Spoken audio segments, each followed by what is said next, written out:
when High Spots came to me and offered me the opportunity to start interviewing people for for whatever I wanted to call my show, and I went with something very original, as you can see, I don't think I would have ever expected to be sitting with Matt Hardy.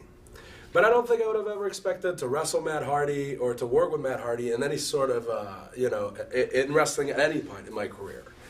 So I've said that in Ring of Honor interviews before, when we promos for the match and stuff like that, that if somebody had told me that 10 years ago, I would have said, you're crazy. I'm not going to be cutting a promo about Matt Hardy, a match with Matt Hardy. So I got to say, it's a real thrill to have you here. When we finally managed to get this together, because we've been trying to do this for a couple months now, I kept trying to think about how I was going to approach this, because you're well aware that you're a very polarizing figure to wrestling fans. I'm famous and infamous. But I find that that's what's very interesting about you, and you've managed to use this now to your advantage for a long time. But we're going to get to that at one point. But I want to say thanks for doing this, because I don't think you do this quite often either. Like interviews like that, like sit down with people, and I've never seen very much of them out there anyway myself. First thing I have to ask is, what do you think of my set? We were just talking about it off camera just now. I like it. I feel like the easel is a much better alternative to just a poster on the wall. What is this though? I don't know. You're a pretty big Kane fan, right? Of course. I know you like the mask. I know you've used this in a couple matches and whatnot. So I mean, it matches. You guys have history though. A lot. Yeah, we do have history. Yeah, Right. we had a wonderful feud that was very, very believable, and I thought it was great. Yeah, I mean, it was wrestling. It may have been 10 years later or 20 years later than it should have been, but I don't know. I was into it. I was at SummerSlam when you guys wrestled for the rights to a woman. That's basically what it was, right? Right. The rights to another human being. And I remember that morning, the SummerSlam was in Toronto, and I went to the show with one El Generico. And that morning we were in a hotel room in Toronto, and we had done a show the night before, and we were both dead tired, and we're sleeping in the same bed, and one of my buddies is sleeping in the other bed, and the way the room is set up is the bed has, I think I told you this story before. Yeah, it's awesome. There's about a foot between the bed and the wall. And Generico's sleeping on the side where the wall is. And he won't get up. He won't wake up. And Generico, still to this day, I think, which is pretty ironic considering what he does now, but back then he didn't follow wrestling, any kind of wrestling. He watched it here and there, but he was the least the wrestler that was the least interested in wrestling that I'd ever met. Right. Like, you would ask him, what's going on? Who's the WWE champion right now? I don't know. Like, he just didn't follow it. Kind of one of those guys, he enjoyed wrestling and liked wrestling and performing, but as far as, like, following things, he didn't care. He couldn't care less. Yeah. But for some reason, he said yes to come to SummerSlam with us. So, but he knew the one match he knew that was going to be on SummerSlam was Kane versus Matt Hardy. For who? It was Lita? Yeah. For, just Lita, for her existence. I want to say it was a till death do us part match. Is that what it was? That's how it was called? Whoever won the match, she had to marry them. It's like great stuff. That sounds like a foreign country stipulation, like something that would happen somewhere in a distant land. So we're sleeping, and it's time to get up. We gotta get to we're gonna start driving to get to the pay-per-view. And wait, I think that's my phone. So it's time to get up, and he's not getting up. So I got sick of it, and I just kind of flipped the mattress, and he ended up falling in that 1 foot gap. That's how he woke up, in that 1 foot gap, and we can't see him anymore. He's just there. We just hear the wall, hit him in the wall, and I'm like, come on, we gotta go. And his first response is just, I just want Matt Hardy and Lita to be together. And it killed me. I laughed for several minutes just because that's the first thought he had when he woke up. He was really behind you for that match. When you told me that story, it was hilarious. I remember when we were first pitched that idea. Yeah. And like from Vince and creative. You told me something about that. It was real silly, and I remember like Glenn, who's Kane, obviously is a very intelligent guy, real nice, real soft spoken, real cool. And he was just blown away by it. And we're just like, how does this help anybody? It's just the way this was going to evolve into what it was going to be, because I'd already, it'd been determined my ACL was completely torn. Not just torn, it was gone. Right. So I had to finish up, it was 10 weeks, and I was just doing TVs and a couple bigger house shows. and then I was going to go have my knee done. So we kind of structure everything, and just like as we heard the way things were laid out, like, oh my God, Mia's like a very valiant babyface, good guy, hero, like looked terrible all the way, because basically he forced the character I was with on TV, the girl that like, if you don't do my way and if you don't sleep with me, I'm going to kill this guy. And she had so little confidence in me that she actually followed through with it. So, and she was supposed to be a big babyface at the end of this thing, is how it was explained to her. And I was like, what? It was wild, man, from beginning to end. It was fun getting to work with Glenn all that time. And I remember the SummerSlam match we had got cut short, the one you came to. We were still pretty happy with what we did. You guys had like a chokeslam off the top for the finish. Yeah, that must have rocked you. I remember seeing it. Thinking it looked really brutal. It was like that Adam Cole powerbomb. He just took right on my head, whipped. It was like, it knocked me silly for sure. No concussion though. Just really run your butt. Maybe they weren't really on the radar so much. They would just pick you up and dust you off. Like, get back in there, kid. That's kind of how it was back then. Well, you were talking about your knee and stuff, but since we're hovering around the topic of injuries, I can't imagine the amounts. Like, just the sheer number of injuries you've suffered through your career, just because of the TLCs and just everything you guys had to do. Right. What, I don't know, tell me about some of the injuries you've had that maybe, I'm sure people are aware of a lot of them. Yeah. But, some of them that people might not even know about that you've been dealing with for so long, I'm sure. Yeah, I've had 6 surgeries through the course of my career, That's actually a lower number than I would have expected. Yeah. Well, surgeries. Yeah. Surgery's is a pretty major thing. Yeah. So I guess 6 is pretty tough. It's weird, even when you look back at all the guys, Adam, he can't wrestle now, and I still talk to him, every so often. Just with his neck, he's like in that scenario where, if he would slip and fall wrong on the ice outside during winter, he could be paralyzed. That's scary, man. It is, so he never took any chances. And now it finally kind of caught up to Jay Christian, because he's just been so banged up, for the last 3 or 4 years, he can't get healthy.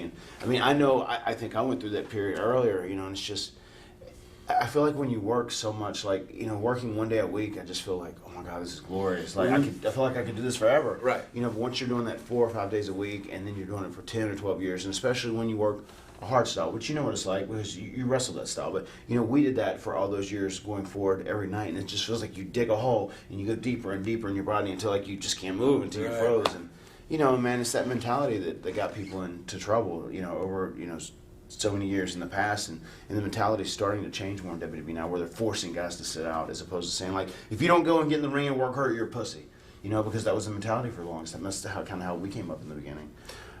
So yeah, my body's banged up, but just whenever I left WWE, I just needed to take a year and a half and go away and heal, but just my love for it, where you're saying the thing with Generico, you like to perform, but I love wrestling. When it's all said and done, I'm a kid who grew up in the middle of nowhere, and I love wrestling. And I just still wanted to keep wrestling, and it was just, I just needed to be able to cut the passion off, be out of the wrestling bubble, wrestling culture, and heal up and live life. And I was forced to do that because I'd burnt out in a certain way. But after doing that, it's just I realized oh wow, life is really cool, and there's a lot of good stuff going on. And it'd been hard for me to even get that, because since we were teenagers, we were involved in the business. We've been going nonstop, Mm-hmm. But now that I have such a nice balance of I can do some wrestling and things that are still pretty good quality things and enjoy them, and I have a life and can go to vacations and married and wife and family, it's a good balance and it's healthy.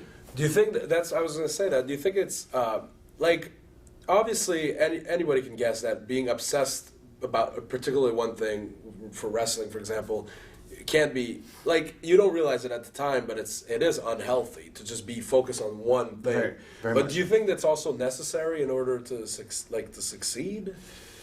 In some in ways, wrestling, in some ways it is. If you're gonna be, and your goal is to be in that WWE environment, on the WWE roster and being paid WWE money, it has to be, because they make it your life. If it's not, and there are times I think where their mentality now has changed a lot, which is with society, which it's a good thing. Mm-hmm. Where they force guys to sit out instead of trying to work around things, or you're hurt, but you still suck it up or go.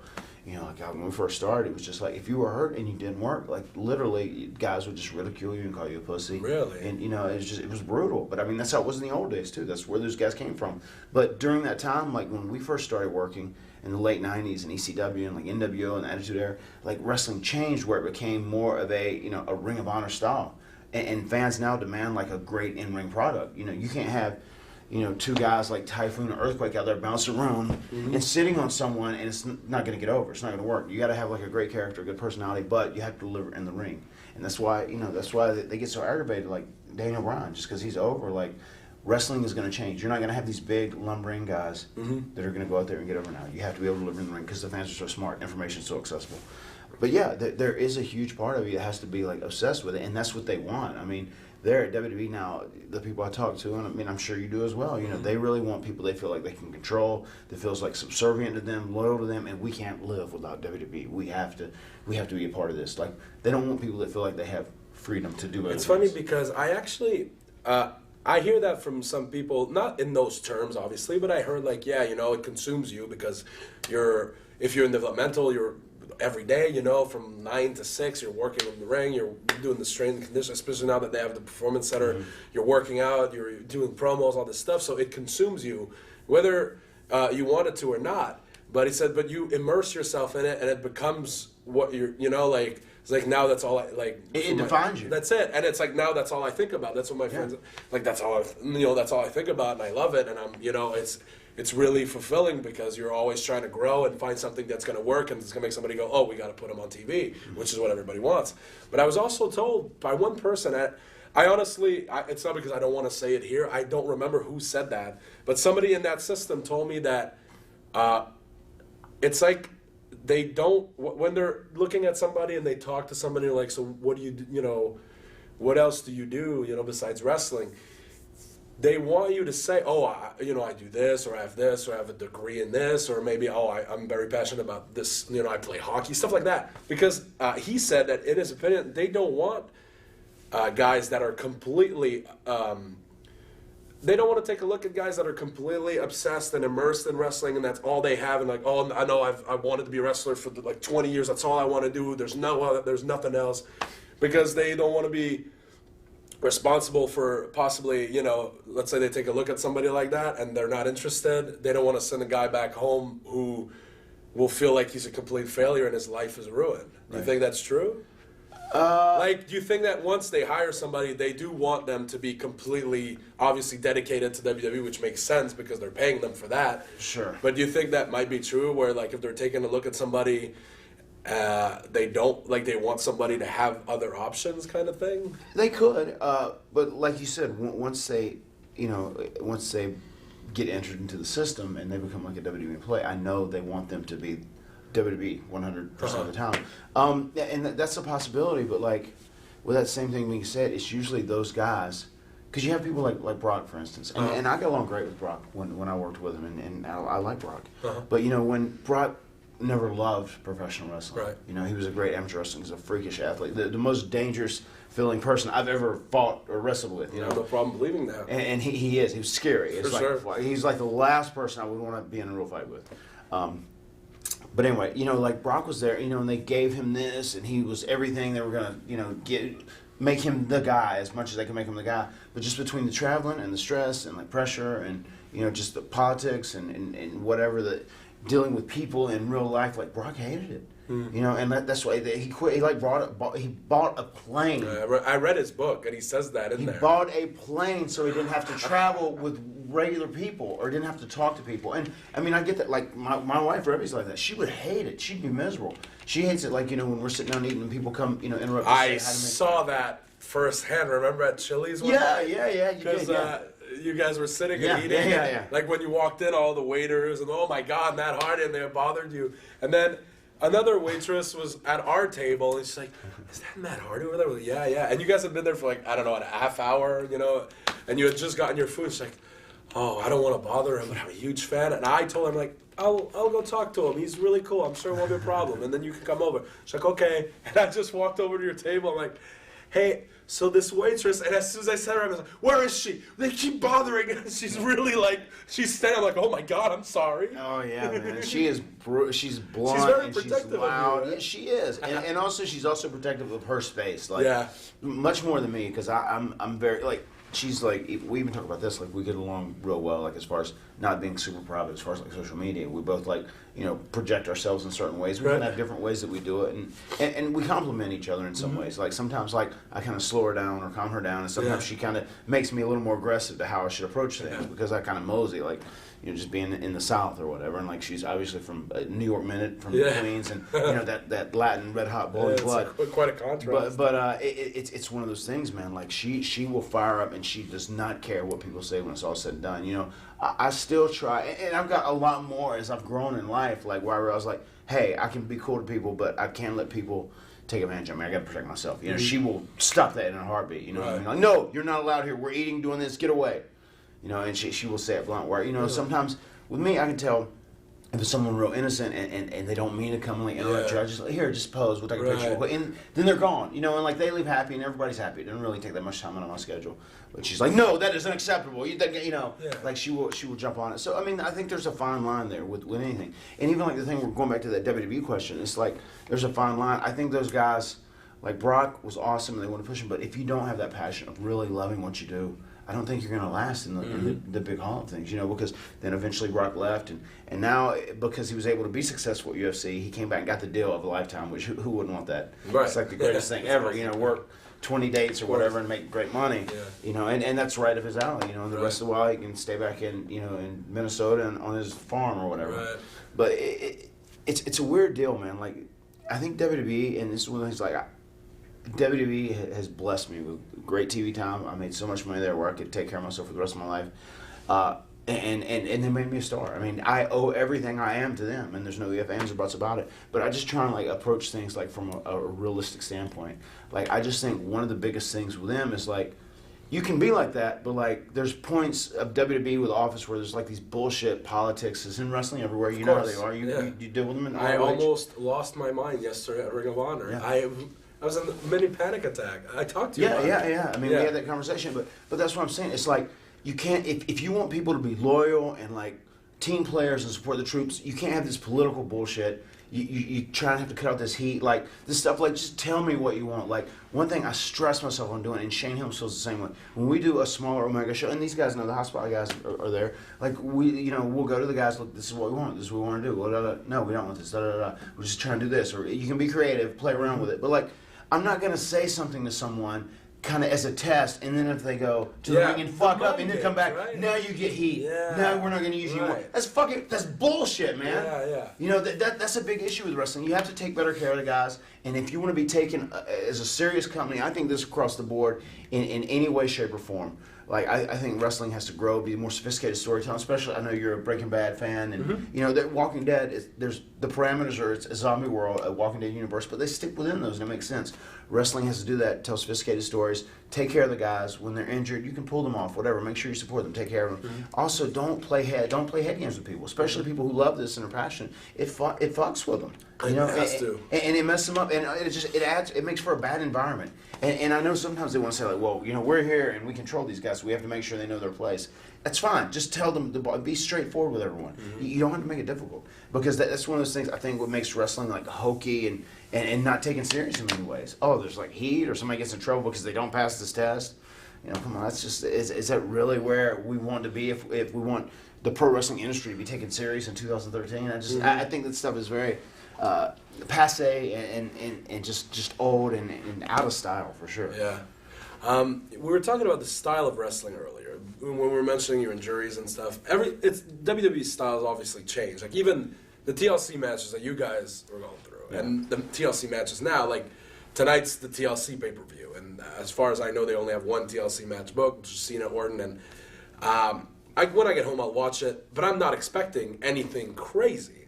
But back when they would announce a TLC match in 2002 or 2001 or whatever it was, and it was you guys, or even if it was other people in a ladder match or a tables match or whatever, people would expect crazy stuff, and you guys always delivered on it. Now, it's very different, and I think a lot of the crowds that they have now are, of course, there's still a lot of people that were watching in 2001 that are still watching, but they've, there's kids, there's new people that, so they're satisfied with maybe one bump through the table, or the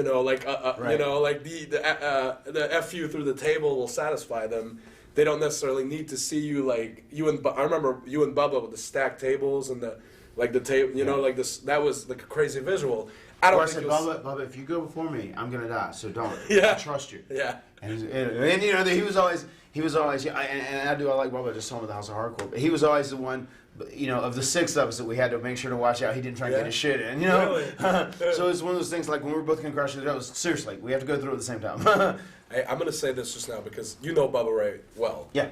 I did not. I don't know him. I met him once years ago. He came to Montreal for an IWS show.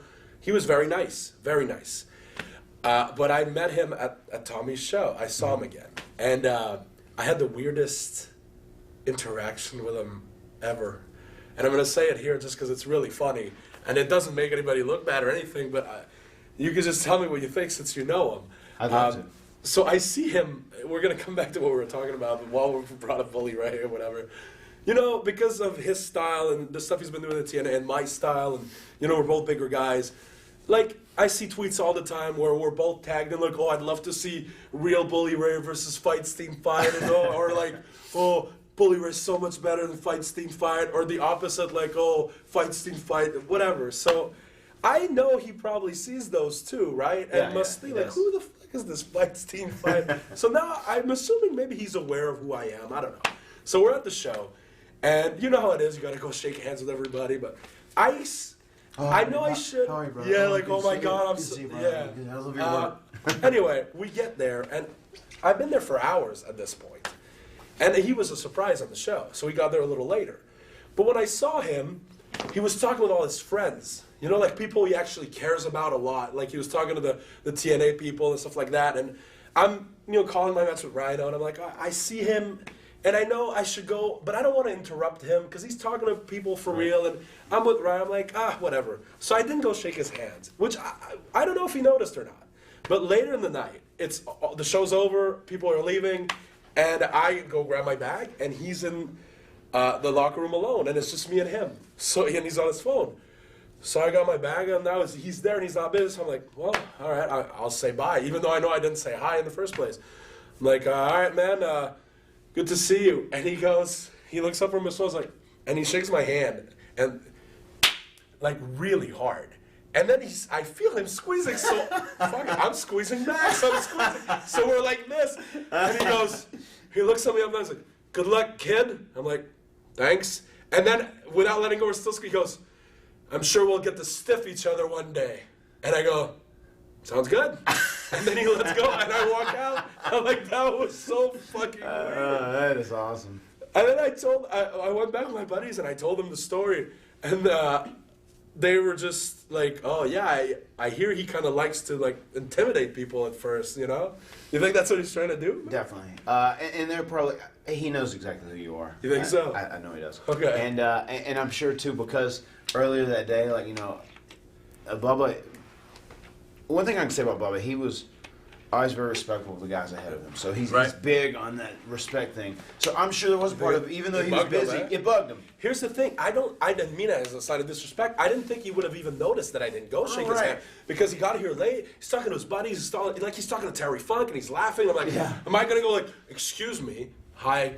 And that's so meaningless. You know what I mean? I'm Ring of Honor superstar. Yeah, but like I find that so. I'm like, I agree. I feel it's more respectful not to go bother him with the bullshit. I think that's once again that's like passe old school shit. It's not, you're not being a dick. It's not being disrespectful. You're actually being respectful by letting him, you know, not bothering him. You know, I think you see when he's open, you have advantage. Like, hey, what's up, man? But you know, he was always very respectful of older guys. And I know, like, once we were working, like when new people would come in, if they wouldn't talk to me, like, did that guy come shake your hand? Yeah. You know, so I know that was his mentality. And then at the same, with that same thing we said, like he wasn't overly serious. He was probably just going to throw it out there to see what you did. He was actually like and like when we let go, he was fine. He's like, see ya, you know, take it easy. I'm like, all right, and I left, and I was like I still felt like this was a positive. Like I thought it was like, hey, this is a great story. First of all, for sure, and everybody has told it to since. This got to be. Oh my God, this is gonna be great when I play this back and just say it somewhere. Yeah, this is really funny. It's very entertaining. Like he was still nice. He wasn't like a dick. Yeah. It was just the initial hand. And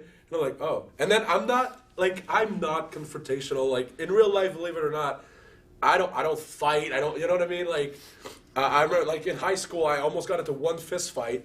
And the reason was when I got to the lockers, this guy was waiting for me because he thought I made fun of his dad who was dying, and it wasn't the case. But for some reason, he's like pushing me, like, what? And there's all these kids around. I'm like, what are you doing? He's pushing me, like, what are you? And then he flipped my Steve Austin hat off my head. And that's when I'm like, hey.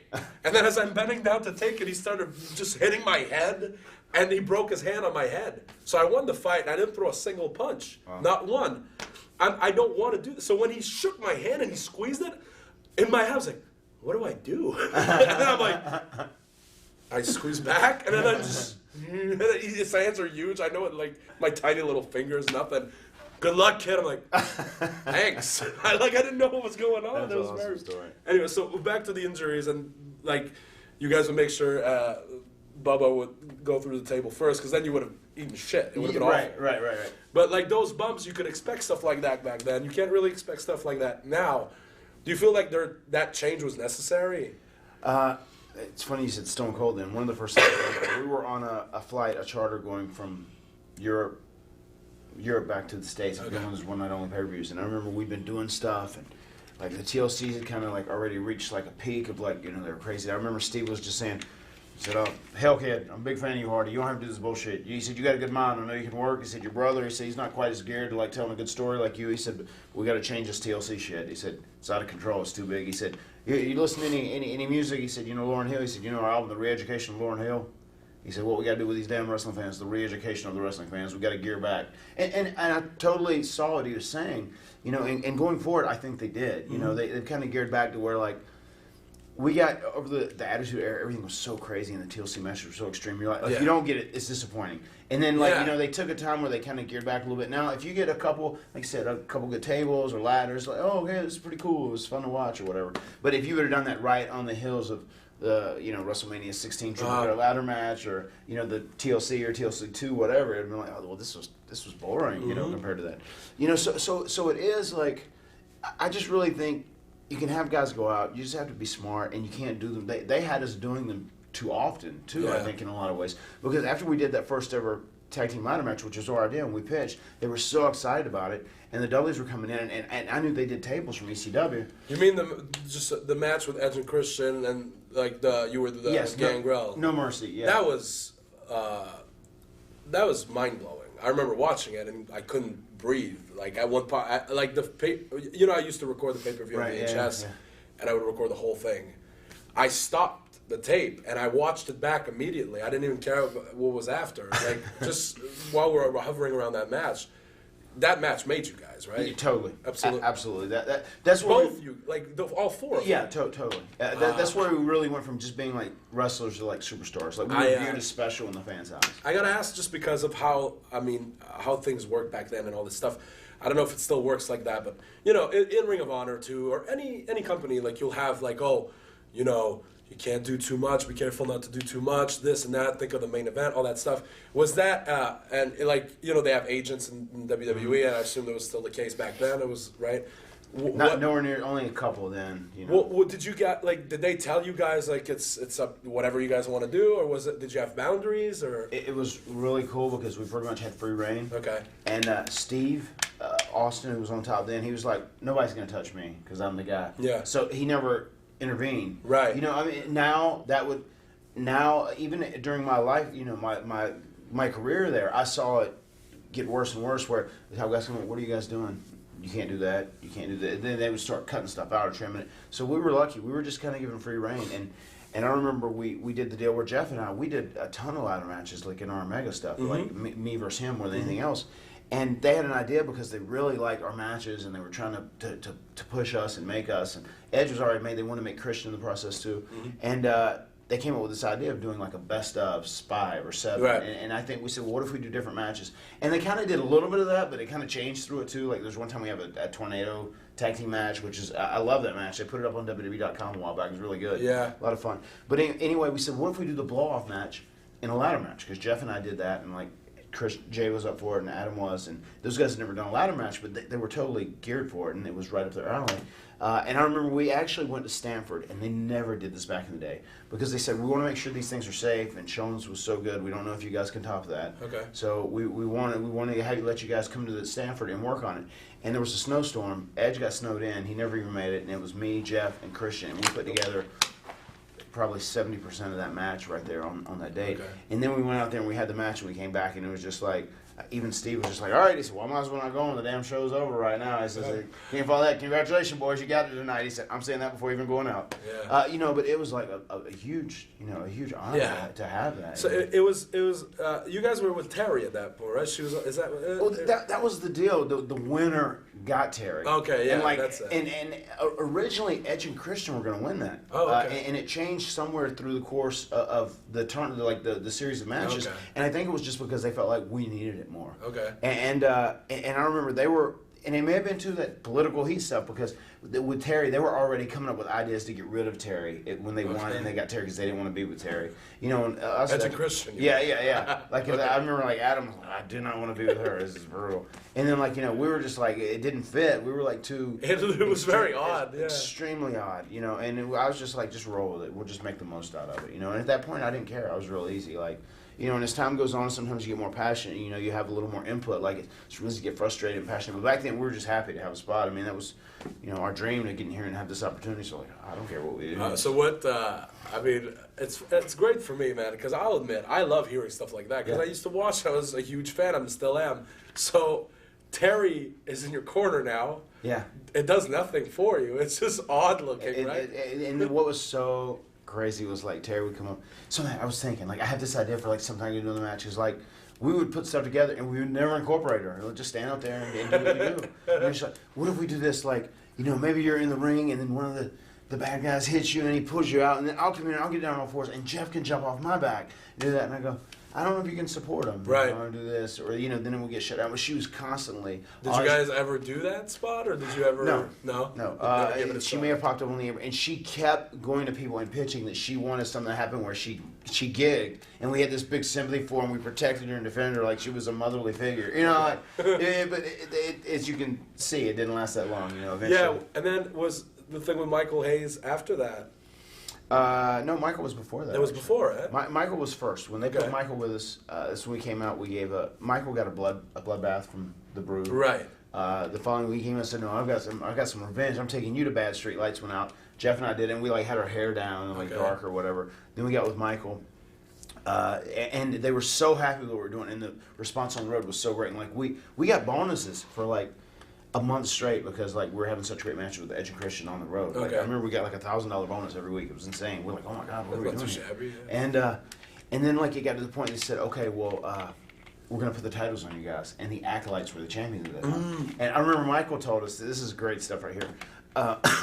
Michael told us okay, look, I mean, you guys got to keep this it's very secretive. In 10 days or whatever, we're going to do this. We go back to Fayetteville, your guys' hometown. You guys are going to win the titles. And it's like, oh, does the APA know this? No, they hadn't told them yet. They don't know when they're going to tell them, but they will. They didn't tell them until that day. Oh, boy. Because they were worried what they were going to do or not show up. So they went out and they did business. I mean, whenever we worked with them, they were always stiff and aggressive, whatever. I remember a match. I think it was the three of you with Michael against the two of them. Pay-per-view. And I remember, I think it was after the match. Farouk gave Jeff the Dominator. Yeah. But I don't know what happened. He just dropped him right on the top of his head. Do you remember this? I think I do, yeah. I mean, it happened a few times. Right. But when I was younger and watching that, I still remember to this day because I was like, oh my, he's dead. There's no way that's good. Right. And I mean, and I remember, because I was still thinking, we're starting to get into wrestling and starting to, starting to work with George South and Haynes Stallion, and we're like, we'll make Bluefield, West Virginia, and make Columbia, South Carolina. I'm not going to pay you. I'm going to give you a 2-liter Coke, but I'll train you on the fly. So we were doing all these things. But I remember, Ron Simmons was the first black world heavyweight champion. I was like, oh, what a cool. And then you hear these stories about how tough he was, and Bradshaw was a guy who would just beat the shit out of people, and he was Taker's underling, so it was he had the permission to kind of do whatever, so we're going to work with these guys, and they went out and, they put us over, and it's funny, I remember we did the deal, it's so funny, I didn't know if they were going to do it or whatever, because they were so worried, that they were going to be upset about it. Okay. But, we did the thing. They broke a cane over his hand. I did a swing at 18. I covered him with 1, 2, and at 3, he just kicked out right after. He got real big. But, we won the titles, and they were cool. And it's like, because we didn't drink at all at that time. Mm-hmm. I remember, like, we had worked these guys. It was before that. You guys mentioned that in your book, I think. I remember and Bradshaw was like, well, oh, hell, here's what I want you to do. I want you to drive from Richmond to Greensboro, and as you're going down the road, both get you a 6-pack of beer, take the beer bottles, throw them at signs, tell me what your percentage was of hitting these signs on the road. And the next day he's like, what was the damn percentage? How many beers you do? And I said, oh, man, neither one of us drink. And he's like, what are you, gay? And then, after you that, she's like, man, why don't you just lie to him? God. And I was like, well, I didn't think it would be that big of a deal. It is what it is. And then, then I go to him and go, hey, how you doing, Mr. Bradshaw? Like, stick out your hand as you're me. Go to hell! For a month, every day at work. How you doing? And you still did it every day? Because you have to. Yeah, I had to. And then it almost became almost funny. Like, oh, let's see if he says it today. Right. When's he going to change it? When's he going to slap me? Whatever. But, man, we did it. We worked. And it was always the same thing? Go to hell. Sometimes they bring, go to hell, his already. But then, after we did it and we worked with them, it got to the point where they were just beating the shit out of us every night. And I remember I told Jeff at one point, and Jeff's like, man, I just hate this. Like, they can have the belts back. I was like, yeah. I said, we're in the books. Like, it's fine.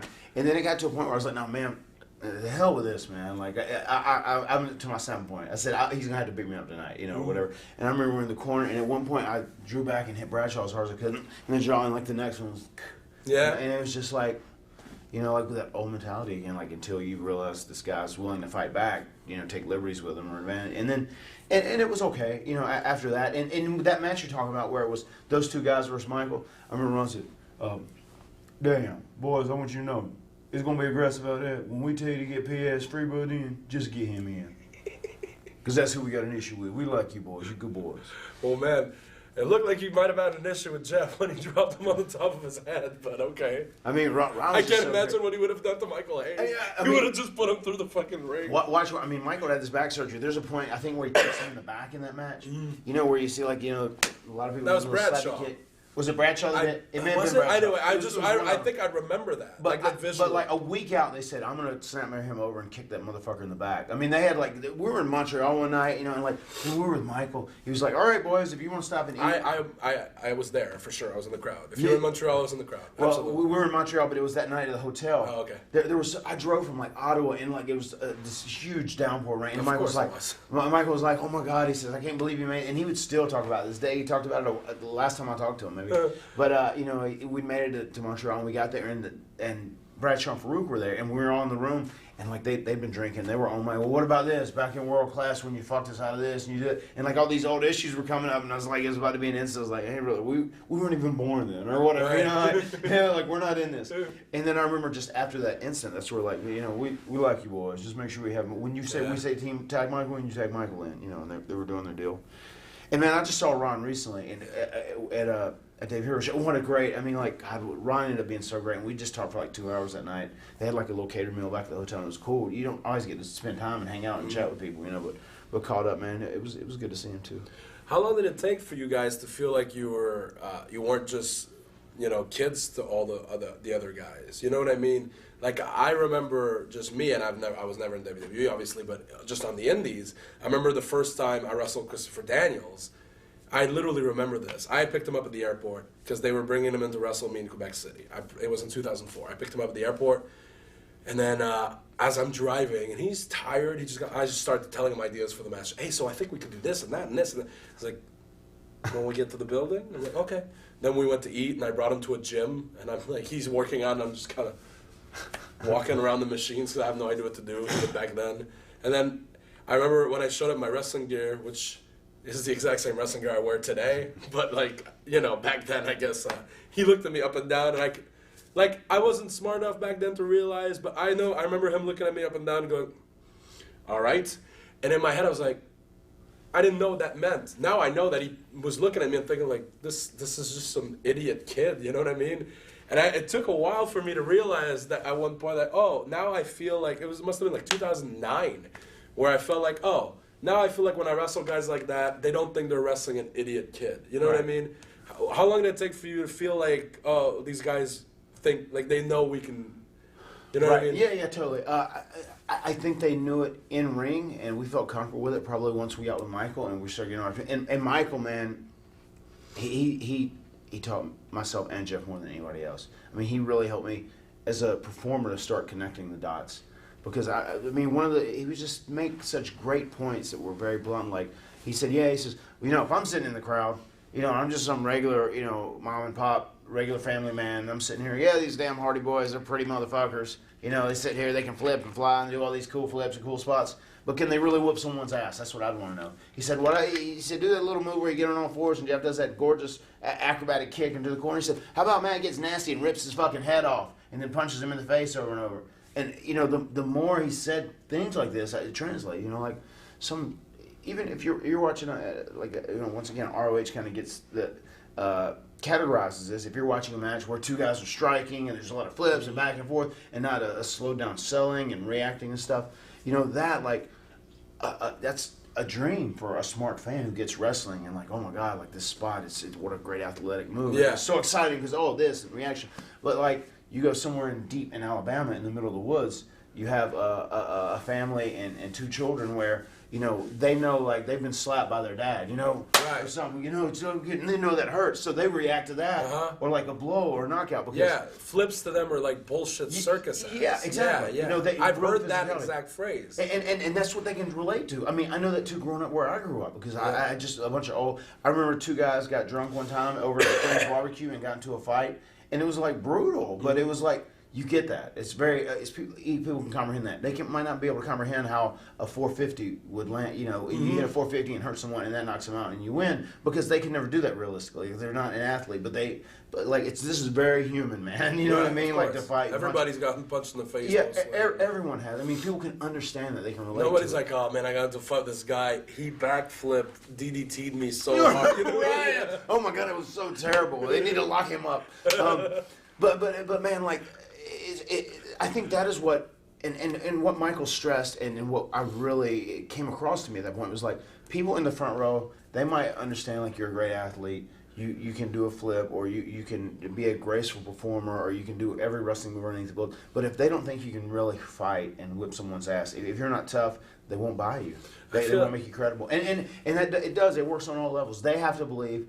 You're like you said, you're very laid back, very easygoing, but you know people portray you as a badass, and that works for you, and that's why they connect because like they have to believe you are a badass in some way, shape, or form, and even if you're not necessarily, as long as you can translate and prove that in the ring when you know the red light's on, they'll buy it. I mean that's what makes people credible. I've heard from like people that would know, obviously, like in WWE, that's even what they look for. Like the newer guys, like the guys they're signing, when they take a look at you, they want to make sure that you look like somebody who can. Like they'll look at your picture and like, does this guy look like he could beat somebody up? Right. And if you don't, then they don't even really want to take a look at you for real. Right. So that translates onto, you know, like I think I remember maybe it was Edge saying in an interview that he got the most of the success once he started, like the stuff with Christian when they were doing the comedy and the pose and all that stuff was good. But the most successful he ever was is when he, like I guess he did his heel turn and he showed that he could fight, and he did the thing with Foley and WrestleMania, and you know what I mean? Yeah. So you're right. You know, obviously, what you're saying resonates not only just some like deep South crowd and you know in front of 100 people, it's all over. Yeah, and even people that are the smarter fans, they don't even realize it sometimes because they get so entrenched in, you know, I love my wrestling, and you know, if they don't do high spots, their work rate's not high, or you know, or whatever it is.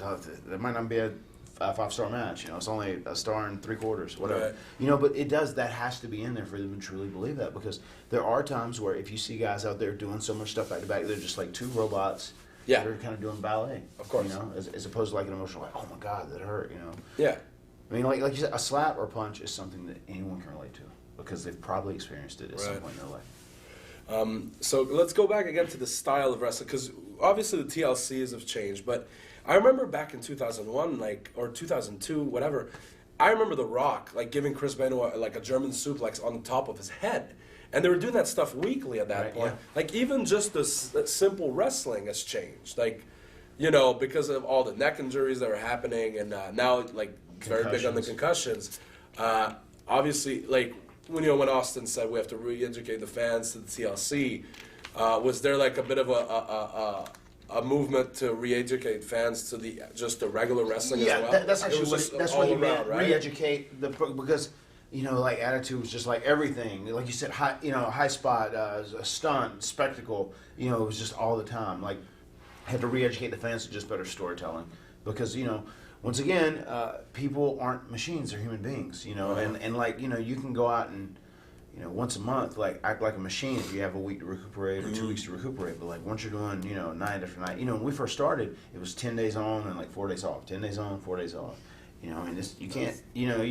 When you're young and healthy. I remember we were 6 months in, like we were doing everything every night.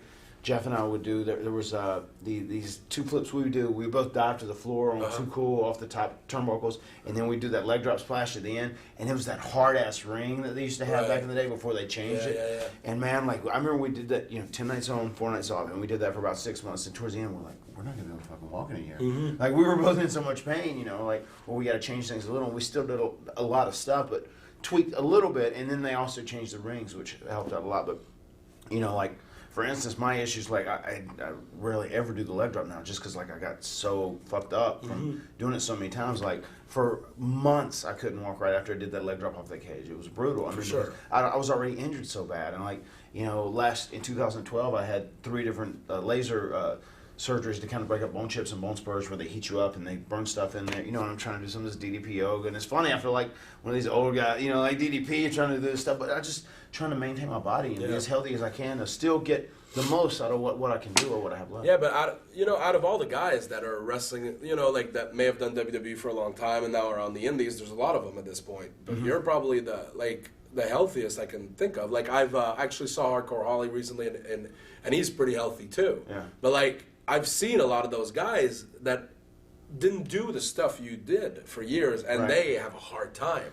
Right. So you manage like what you're doing, like DDP yoga. Like obviously now everybody knows it helps a lot, and like there's so many people that vouch for it. But like you say you feel like an old man, but like it's everything you can do to just keep your career going. Yeah, and that's mainly what it is. And too, just like in life, like I'm just in this big zone of like take super good care of yourself, whatever it may be. And it's funny, like I remember being younger, and if I would just wrestle and do whatever, it'd be easy to stay in shape. But now, like, even trim down or stay in shape, it's just like you get older and your metabolism slows down. It's just like I eat like 1 meal, and then I have like some tuna and celery throughout the day or whatever. But I mean, and like if I'm doing stuff with ROH, it's like I enjoy doing it because I'm passionate about it. I also feel like I can kind of help in some ways. And I love, man, like getting a chance to work against you. And there's a bunch of other new guys that are there that will be a lot of fun. So it's like I want to try and do it serious. I don't want to go like, oh well, let me just walk in and get a payday and whatever. I like shit and work like shit. I take pride in what I do. You're like that everywhere. I remember.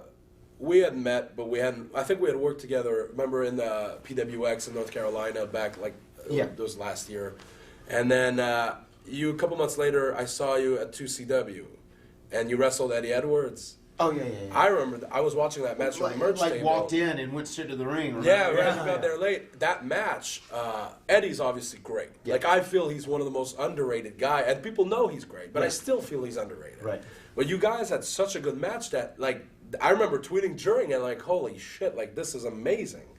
So you take pride in the work that you put in everywhere, which, again, I feel is not exactly the case for everybody that's in a similar situation as you, where you've been, they've done TNA, they've done WWE, they've been all over the place, but they'll see that the smaller indie shows like, just let me get this, like, let's just get this done with, and but you have, like, that pride.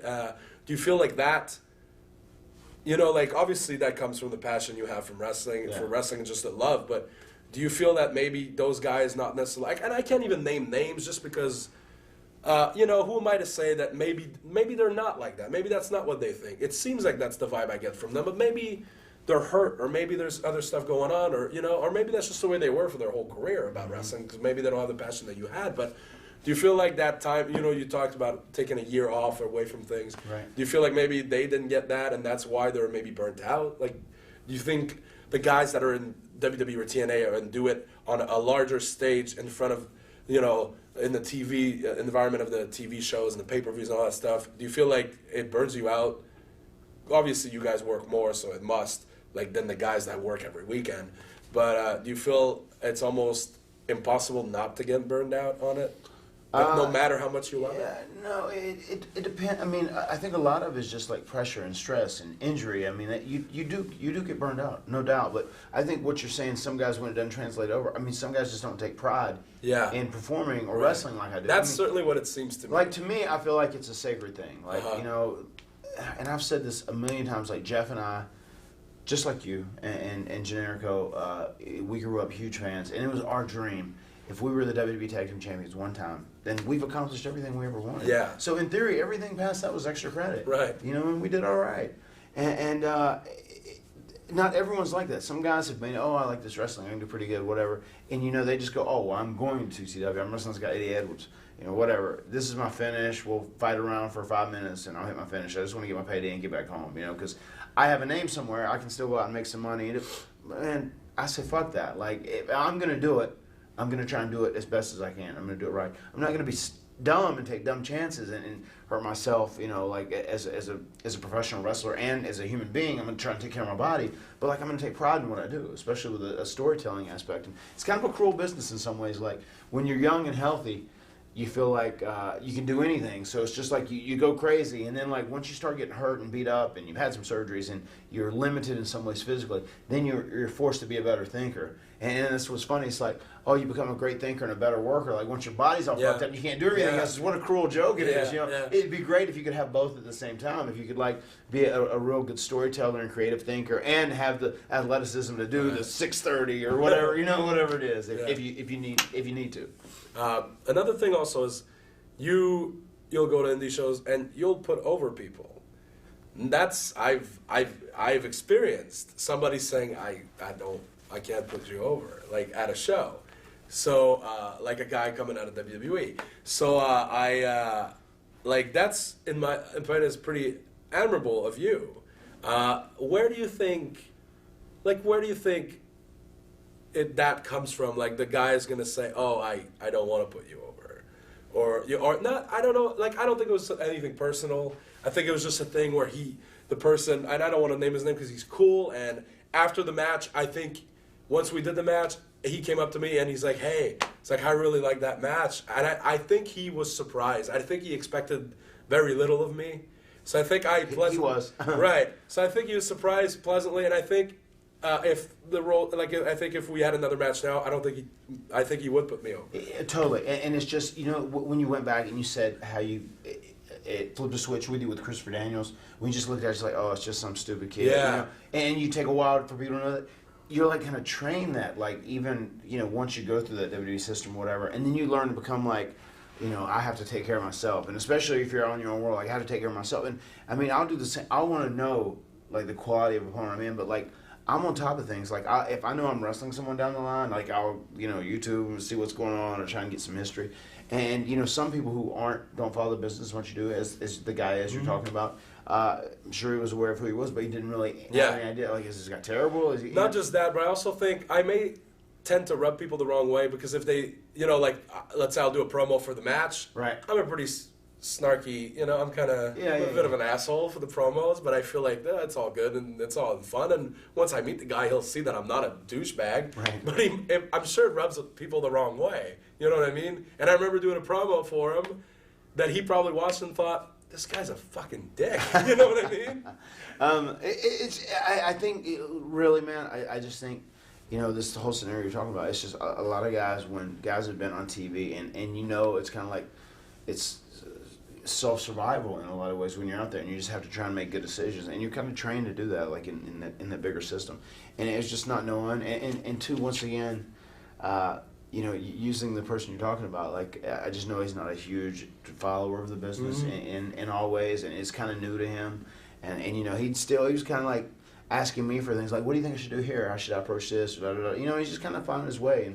And I think it's one of those things, like, after the experience working with me, he's like, oh, well, you know, I could have did this, or I hope we get to do it again, you know, because it's like, it's a pleasure and it's fun. It's just, and once again, I think it's certainly nothing personal, and it's probably not even the promo. It's just like, being in that mindset of like, okay, well, I'm on my own now. I have to self-survive. Yeah. I have to make smart choices with what I do. So let me ask you this, though, just out of curiosity. Do you, you know, if you know you're wrestling a guy and you're not familiar with him, you'll look it up and stuff like that.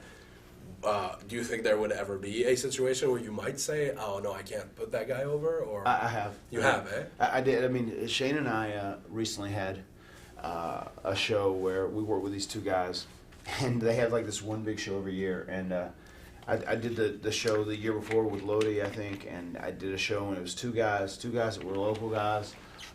They had never really been anywhere, never done anything, and he's like, well, they're really good workers, they've been around for 12 years. We're thinking about, get these guys over. And Shane's like, what do you want to do? And he's like, get these guys over. And I said, I don't think that's what the people want. I don't think my character would do it. I didn't say that. But I said, I just don't think, because they had never been on TV, nobody knew who they were, and they were heels there, but they had a good house, and if you have Matt Hardy and Hurricane against two guys that are virtually unknown, I looked up these guys and I couldn't really find anything on them, and I just said, I don't think it's a good idea. I said, I can make these guys. I said, I'm not here to kill your talent off and take and take and take, but I'm telling you, I think if these guys win, the people are going to leave disappointed. And he's like, but I'm building up this one guy for a huge match with Chavo next year. I said, just think about what you just said there. Next year, a year from now, I'm building up a huge guy that's match with Chavo. I was like, we'll make whatever guy you want, and we can do this the right way where everybody wins, because I have enough pride in myself and the way I can structure things to make sure everyone wins. But I'm just telling you, I think it's a bad decision for this crowd. Because it can backfire. Totally. Right. And a lot of people don't know how to use names. Yeah. Even on whatever level. I'm sure you do any shows where you go, what the fuck is this promoter thinking? Yeah, I mean, back home, I stopped wrestling back home because I'm it's a tiny, it's a mini version of what you deal with. But I was wrestling for a certain company back home every week, and there'd be 30 people in the crowd, and it was fine.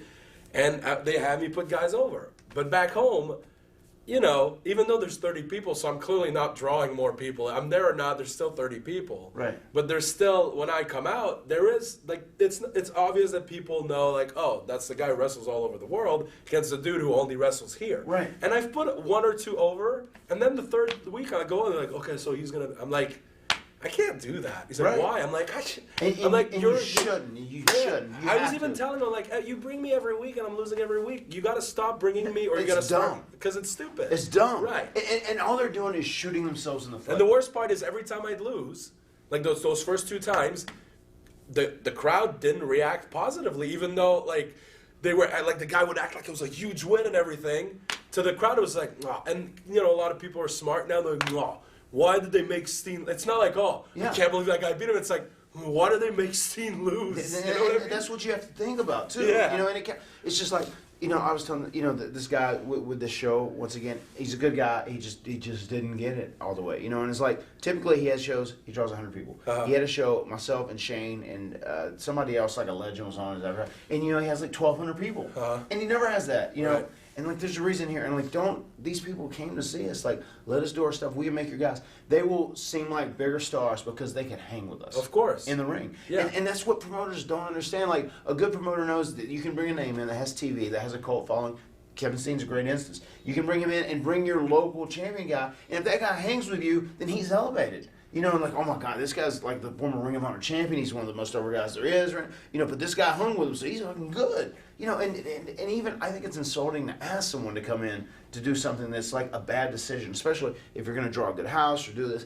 I understand how things with wrestling works, but if you're a promoter and you don't know how to utilize a name, then you should probably reevaluate, your whole approach to the game. But don't you think it's because they automatically think oh, well, if my guy beats that guy, the guy who's going over, people are automatically oh, he's awesome. But there's this, and this happened to me in person, in a match, but also I saw it happen recently. I was watching, the Bravados against the Young Bucks, and it was on Dragon Gate USA pay-per-view, an iPay-per-view. I was watching it, and the Bravados are capable guys, and they're good, but the Bucks right now are the hottest. Wow. They're they're having the best tag matches. They're as hot as it gets, and they're entertaining. People love them, and they're they're an attraction. Mm-hmm. So the main event was them versus the Bravados. And here's the thing. Gabe Sapolsky's the booker there. And Gabe obviously knows. He knows what he's doing. He's not one of the promoters, you know what I mean? Right. But there's this thing where the Bravados beat the Bucks for the belts. And when 1, 2, 3 happened, and I watched it, the Bucks, throughout the whole match, even though they're supposed to be heels, people just genuinely loved them. Yeah. you know? And the Bravados, people were into them, but not Bucks level, you know what I mean? When the Bravados won, the people, they won the belts, and it's sad because I like the Bravados, and I could tell this was a big moment for them. He had the belt, and he was like, yeah, and at the same time, people were just, bullshit, bullshit. This is, bullshit doesn't mean we're upset the Bucks lost. Right. It's, we're upset that this was booked, right? Yeah. And it's like, some promoters might not have that, you know, and I know, like, the Bucks even told me Gabe was like, shit. Like, the next day they did a turn and the Bucks became baby faces and the Bravados became heels because he's like, oh my God. Like, you know what I mean? Right. But, like, those promoters are like, oh, no, my guy has to beat the star. Well, no, because the 800 people that came for the star are just going to be pissed. And they're going to leave saying this is bullshit, right? Yeah. I mean, instead of watching the match, you win, and the guy, oh, hey, that guy wrestling Matt Hardy was pretty good. But that guy beat him. I'm leaving. Right. And there's just times like that. I remember when I came to 2CW and they said, Eddie, I mean, I was familiar with Eddie's work. Yeah, you do this, get Eddie. I was like, yeah, sure. I mean, and we can do it where it's competitive, and I'm still going to look great out there. And then it's one of those guys, I know Eddie is going to go on to do things and be great, so it's not like we're going to go, well, there was this guy, but then he went on to be a total loser to beat Matt. I just don't understand what that happened. You know what I mean? It's like, you can kind of know, like, who to invest in. You know, when I wrestle against someone, like, oh, I can invest in this guy because it's going to be this, that. Yeah. And I can still try and feel like I take care of myself, but I can help them and invest in them, you know. But it's just, if you don't know about a guy, and if someone that they don't know, like Eddie has a cult group of fans, they're going to follow him. You know, anybody who's on the ROH TV is going to be over, especially in these shows, because those diehard fans are going to be watching ROH. Yeah, but it's also you know like, if even somebody who just came to the show for you watches you wrestling Eddie, you could tell Eddie's like, it's believable that Eddie might squeeze out a win against. Of course, he's on a different level, But, like, I assume that, I mean, I'm not saying that the guys that you and Shane, you know, said, you know, decided not to put over didn't look good or anything like that. I don't know what they look like, but I assume that it's happened where, like, when those guys, they were asking me to put over at that little company, listen, I'm not one to talk about looks, but, you know, I'm a bigger guy, and people have gotten used to me, like, I'm, you know, chaos and just beating the shit out of people. The dudes that were wrestling were, like, super skinny and, like, the pleather super indie pants and the kick pads, and it just doesn't look like it even makes sense that he would beat me. Right. And I know it's pro wrestling, and thinking like that can be a little silly, but I'm sure it's happening where you get to a show, and I don't know if necessarily the promoter would ask you to put him over, but, like, have you know, like, do you get to a show and sometimes you look at the guy and you're like, well, like, I would never put him over just because of the way he looks, for example. Right. Like, I think that happened to me back when, like, with Daniels and stuff like that, because I looked like, and back then I was really skinny. Right. And I he put me over that night, the one I described where he looked at me up and down, but, you know, he had me give him a low blow and, like, a finish, you know what I mean? It was a whole thing to beat him, which it should have been. But, like, does that happen where you look at a guy and they've asked you to put him over and you're like, well, just right away, just when you look at him, you're like, I can't. Well, I mean, I actually, now if I'm taking like a booking with someone I haven't worked with or I'm not sure, I'll just ask who I'm working or try. So you're always prepared. Right? Yeah, I always try to be prepared. I don't like walking into stuff blind now. Right. I try not to. But no, you're right. I mean, you're absolutely right because, like, once again, I mean, there's a few people there, but, like, you are, I mean, you're your own brand and you have to protect yourself. Yeah. And there's a certain level of, like, you just can't let some guy who doesn't know what he's doing and looks like shit just take advantage of Kevin Steen. Right. You know what I mean? Because it doesn't help anyone. Because the people see through it, they chant bullshit, you know, and then it just kind of, like, they go, oh, well, I don't know, why would Steen do that? Because even fans that are smart, they're like, why would he even agree to let this guy beat him if they have an idea about it, you know?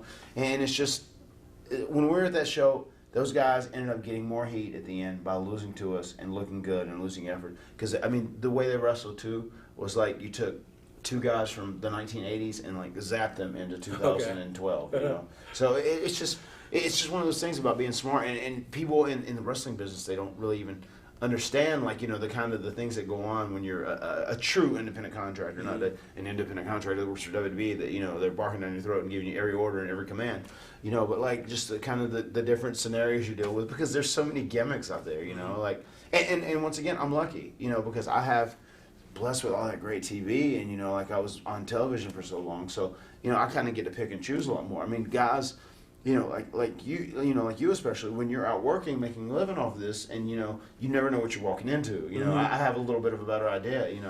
It's tough, man, and I mean, you do a great job with it. And, like, your mentality is right, as far as like, no, like, let's make it work for everyone. Like, you're very giving, but it's just, you have to take care of yourself in the big scheme of things without being a dick. And it's hard for me to find that fine line, because I like to be nice to people, but I have to remember too, like, I have to be stern, and I've kind of learned that in life a little more as I've grown.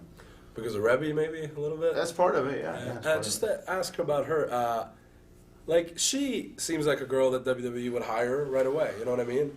Mm-hmm. Would that? I don't know if that was ever an option, or if, but would you already said that she would probably go crazy if she worked for them. But would she? Last night I was doing promos. I like legitimately working. I wasn't fucking around. Right. Come on, here we go. And I was like, shut the fuck up. So she would never go. Like, she wouldn't want to go. She, I think she would, but she would. I don't know how long she would last there unless she totally geared back. I mean, she would have to totally, like, just give in, and that's in her personality not to do. Like, she will fight and scratch and claw every second of the way to try and get her point in. Like, even sometimes, man, like, she edits my promos, and like, I feel real good, like, she does great work with she does, and I feel like my storytelling has got good. Like, when I think of points and stuff to say, but there's still sometimes, this is like kind of how controlling she is. I'll do a promo and I go, oh my god, this line was so good, but then the shit will get cut out. Like, she's like, it's just too long. But that was like, I don't think you understand. She said, yeah, it was okay, but when they go, no, it was my favorite line the whole promo when you cut it out.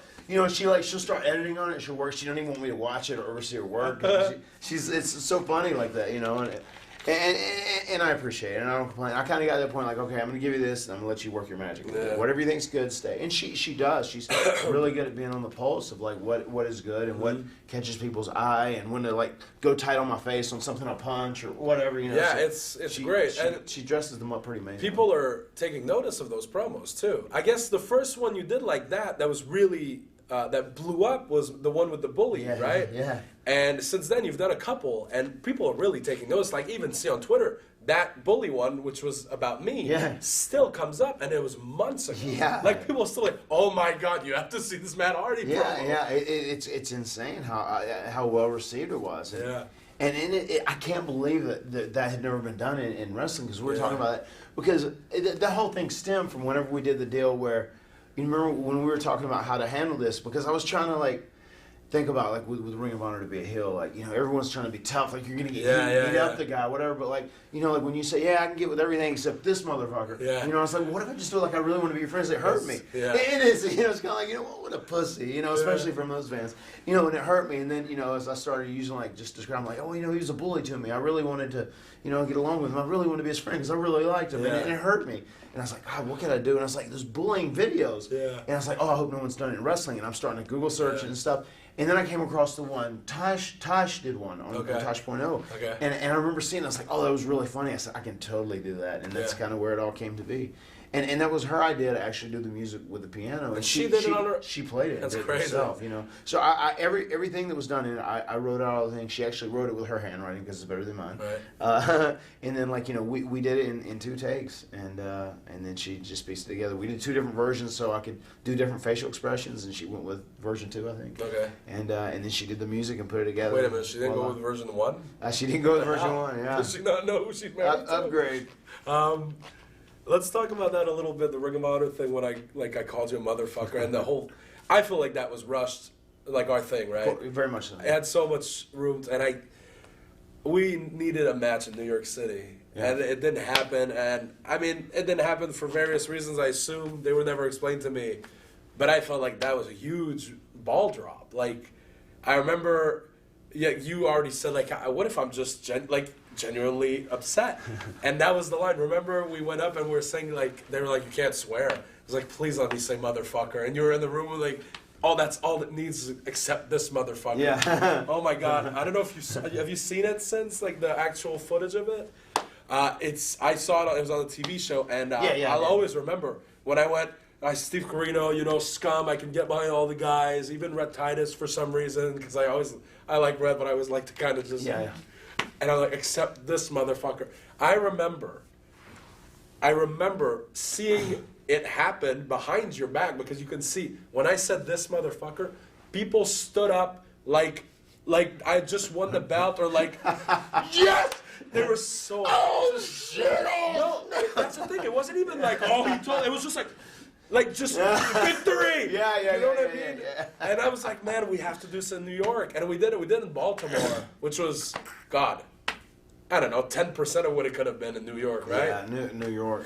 And it was, what, 2 months? We didn't really get to do any, you hit me with the Twist of Fate a couple times on various shows, and I felt like it was progressing well, but it wasn't. I mean, it could have been a strong 6-month program. With, Yeah, you know, I like think 3 big matches. final battle was yesterday. I think we could have run with it till final battle, honestly. Totally. And like you said, that the New York crowd was so adamant, like, fuck Matt Hardy. He's the representation of a WWE guy, and I don't want him on our ROH TV taking up our guy's TV time. Fuck him. He's a piece of shit. And they just buy that through and through. I mean, and maybe it's true, maybe it's not, whatever. But that's the mentality. And for you to be like, they're a guy. I mean, that was my thing too. I was like, when you were saying like, what if I'm really genuinely hurt? I'm like, that's genius, because I'm wrong. Like, that's the thing that was interesting for me in the angle is if you look at it, okay, Steve Corino's trying to kill Ring of Honor and all that stuff, and that's why he's got the group. But I'm wrong because, first of all, you tried to help me keep the belt against Jay Briscoe, and I threw you out of the ring. Right. And then you're still like, oh, well, And then I called you a motherfucker. But there's no reason. Like, none of the stuff, like, that's what I love so much about it. Is like, I was the asshole. But because the fans, I was just saying what a lot of the fans were saying, they were so behind it. Right. But if you really look at it, that was my favorite part, is you were right.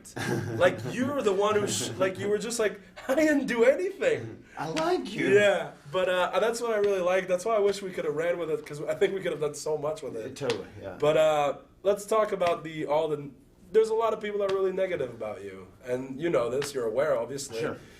A lot of it stems from you're a WWE guy, I guess. Mm-hmm. A lot of it probably stems from the stuff that happened with you when, once you left WWE and you were having problems, I guess? Just burned out. Right. I mean, sure. I mean, basically what happened is, those last couple years, even when I started, to the elbow, I mean, the reason that happened is just because I was so physically hurt, obviously, from doing that leg drop so many thousands of times or whatever. Right. And like, as I was saying before, Jeff and I, we didn't drink, we didn't do anything. I hated all that stuff. And then it got to the point where, I could have been more adamant, I guess, and said, like, look, I have to have time off because I'm hurt. But, my mentality was trying to work. And, there was, like, prescription. And the only, it's, like, funny, they go, oh, my God, Matt Hardy was so fucked up. I had muscle relaxers and pain pills. And I took them very limited and always did. And then just towards the end, Jeff left and went to TNA. And then, like, I felt like they were mad once his stuff went down and he went to TNA because he was really upset when he left on really good terms, and then the Punk cut a promo about after he got in trouble or whatever. Okay. And then like TNA offered him a big payday to go do it and sign. And then I just felt like, to me, they're like, well, probably when Matt's contract's up, he's going too. So we're just gonna, it's like I was kind of getting the nothing was gonna happen with me. Okay. I was under contract, and because my name was Hardy now, that nothing was happening. So I just became negative and bitter, and I have to take accountability too because I allowed it to happen. Mm-hmm. And then once I left there, and it's funny, the grapes in a lot of representations end up becoming like they become the representation for like a pill at all, mm-hmm. and that's kind of like the inside joke, and I know you kind of roll with that as well. But you just said that now. I never, like in my head, that was never a link, the grapes and the pills. I think so. Not me. I never thought about it that way, but it's interesting. But it is to a lot of people. I think they kind of relate the two together. Okay. Whatever. But then it was just one of those things. I knew, like, after I should have, when I left WWE, I should have just taken time off and healed up and done things the right way. But then just between being bitter and unhappy and whatever and just hurt, I went into a dark place. And it can happen unless you put your foot down and control yourself in certain ways. I didn't need to go to TNA at that time. And then even when I went, like, towards the end, I was like, hey, I just got to stop because I'm, like, doing dumb shit. It's out of control. And the whole thing, when my situations happened, I had stopped taking the only 2 things that I took that I like had to take so I could function daily. Right. And then, like, after 3 or 4 days of not sleeping, I said, oh, you should try these. They're these over-the-counter things, maybe you'll be able to sleep and then you can get back on your schedule or whatever. And it was like some kind of over-the-counter Xanax stuff, mm-hmm. Which in reality, it was almost like a bath salt because it had weird ingredients in it or whatever. Okay. But that's when I had like my couple weeks where there was like this meltdown. It's because I took those things. I don't even remember going back and taking them. That's how scary it was. Really? You know, so there's like 2 weeks of my life that's wiped off. And I pride myself on having a great memory. You know, and then it's funny, like some of the stuff that happened, I ended up going to court and was found not guilty for. And then like, you know, even I had some steroids that I was going to take for my back or whatever, like because I'd had prescriptions earlier. That was kind of okay. Right. And it ended up being, everything's okay. Like I have nothing going for it. But it was just, I mean, looking back in hindsight, I was like, God, how did I ever let it get to that point? Yeah. And it's one of those things where it's like, you know, you get hurt, you get in a better place, you let that passion. I saw clips from you and Nigel, the Stint show. Yeah. And you know, you're available at highspots.com. Bam, thank you. And if you want to see more of the stuff I'm talking about, go to shymatthardy.com. All right, there you go. But you know, it's one of those things you guys were talking about, like making it, and like you know, like if I don't go there, are you going to be more upset in the preview? You know, like if you went there and didn't make it and came back, would you be more upset if you did that, or if you worked hard and you never made it there, or whatever? But you know, I saw that, and it just even inspired me to say it here when we were doing this. That I think it's really important that, you know, just wherever you're at, try and enjoy it. Do as good as you can wherever you're at, and you can't really put these, because you don't have control of it. Yeah. You know, and if you set these expectations, like, you know, I have to be at WWE, I have to get this run, do this, like, it's just such a fucked up hard world. It's not like a fair world, or it's, you know, there's nothing you can really do to control it.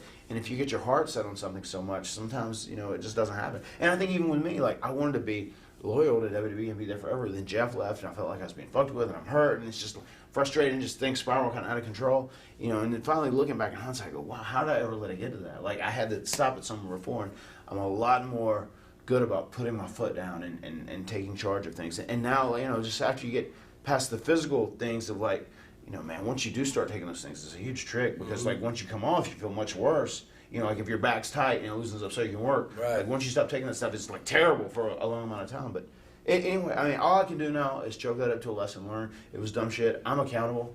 Yeah. And all I can do is help people like who I might be seeing is getting that situation by not being a dickhead and go like, hey man, like you're a dickhead, you gotta do this. You know, like just say, look, this is my friendly advice, you know, because things are only going to get worse. And, I mean, if you look in the past, and I saw it happen before, but it's like a vicious cycle. You get that wrestling culture or the wrestling bubble, and it's like, no, I have to go. I have to wrestle. I love this. This is my life. I have to do this. And you just have to be careful. You have to remember it. And it's good, man. It's good to have a family, and it's good to have an outside life, an outside interest, because you can't focus everything on wrestling because you can't control it. You know, it's hard if you're that passionate. If it's something you can't control, and it's something that can be dangerous. It fucks with your head, for sure. It does. And I feel like, you know, I've literally had, you know, I've had fans, we were talking about earlier, like about people how they don't think, oh, man, I'm really pissed Steen lost. Oh, I'm really pissed they booked that. I've had fans come up to me after we did the match in Baltimore, where you beat me. I've had fans come up and say, such fucking bullshit. They booked you to lose to Matt Hardy. We're like, listen. And when they would say it, I'm like, all right, move along. Like, what the Like, it's, first of all, it's a stupid thing to say, because losing to Matt Hardy is a problem to no one. You know what I mean? Like, you've fucking been all over the world. It hurts nobody.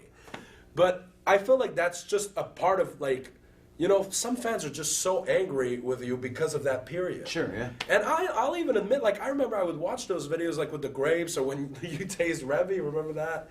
And I was like, man, like, I don't because I was a huge Hardy Boys fan. It was Jeff Taser, right? Was it Jeff? Yeah, okay. All I know, that one made TMZ, though. Yeah, it did, right? All I remember is I used to watch you and Jeff. I was a big fan of you and Jeff. And I was more of a fan of you, though. I liked Jeff, but I was, like, what you did spoke to me more than Jeff, you know? And I remember watching you, and you were obviously going through some rough shit, and I remember thinking, like, I was mad. Yeah. And I'd never met you, and I didn't know you back then. And I was like, fuck, why is he doing this? Yeah. Like, it was upsetting me. So I understand where those fans are coming from, because I feel like every fan that's still really mad at you, and every fan that jumped up and loved when I said you were a motherfucker, right? I think they were fans of yours that had a hard time with that stuff. But it's right? I feel like now, this is the thing, like, we've obviously used all that to, you know, like, you're cool with us saying stuff in promos, and you assume the character, you know, like, that people think, you know what I mean? You do what's best for the angles and the shows. But that's the thing, like, and I'll say it here, and I feel like people need to know that you are the most helpful dude, like, anywhere. Like, Thank the you. first time I met you, I even said, like, PWX, which is the first place we wrestled at, Right. told me, hey, you're going to wrestle Matt Hardy in August. And I remember thinking, like, oh, man, because I didn't know how you were. Right, sure. Like, I knew that you had gotten your stuff together, it seemed, but I was just like, oh, man, I wonder how this is going to be, honestly. Like, Right. I didn't know what to expect. Right. And then, you know, they had me cut a promo on you for the show. Like, you know, you had the video promo that aired after my match and the Right. one show, and then the match was happening, and then we had never met, and then we ended up meeting. I think you came to a Ring of Honor show, right? Yeah. And I was like, oh my, like, this is not the guy I thought I'd meet. Like, you were completely opposite. And since that moment, you've been, to me, like, in the last year and a half since we've known each other, you've been incredibly helpful about, like, this talk is now being recorded, but I remember at 2CW, remember we talked about WWE and just wrestling in general, and you're like, you want to help, and you want to, and it's not just me, it's anybody, you know? So I feel like people need to know this. It might be bad in terms of, like, if Ring of Honor is still portraying you as this asshole and they want everybody to hate you. But I feel like there's a part where they need to know where the line ends, and people need to stop being so negative about you. Yeah. Like, I feel like you want to boo them at the wrestling show, of course, but stop. Like, they need to stop thinking that whatever happened to you personally should matter now, because it's obviously all in the past, and you help us so much that I just feel like people need to know that, dude. Because That's very cool. it upsets me to see, like, it's weird. Like, we've even talked about this. Like, I think a lot of people think we hated each other, legitimately, which I think is a credit to the both of us, right? Absolutely. And now, you know, they're gonna watch this and be like, "What? Like, maybe fuck you, Steen. You're whatever, fine. I don't care." But I feel like it would, you know, people would tweet at me like, "Man, this fucking Matt Hardy's shit. Come on, kill him, Steve." You know, like, fucking people are so mean. Stop. Yeah. You know what I mean? And yeah, I mean, you're right. I mean, it is, you know, like, and once again, I try and pride myself on taking accountability. Like, I did a lot of dumb stuff, you know. That's important, by the way. Taking accountability. Yeah, I mean, I hate excuses now. Like, I look back at some of the things I did, and even though I would go, like, I would be real nice, and then I'd, like, do the video, but then I'd be, like, tingling because I had just taken, you know, a pain pill and something, whatever, eating grapes. And then, you know, it's something, okay, well, it's good. Because I was wanting to, like, seem unpredictable, like I was going to do something dumb, but it was just dumb. Yeah. You know, in the big scheme of things. And I take accountability for that. And looking back, like, I feel like I'm a very creative. I have a lot of interesting, cool ideas and concepts, and now I'm in such a good place that I can channel them, or I can think about, well, maybe I should do this or I shouldn't do that. Because if you're in a negative, dark place or bitter, sometimes those things come out all wrong. Yeah. Channel, and you're not thinking with a clear head.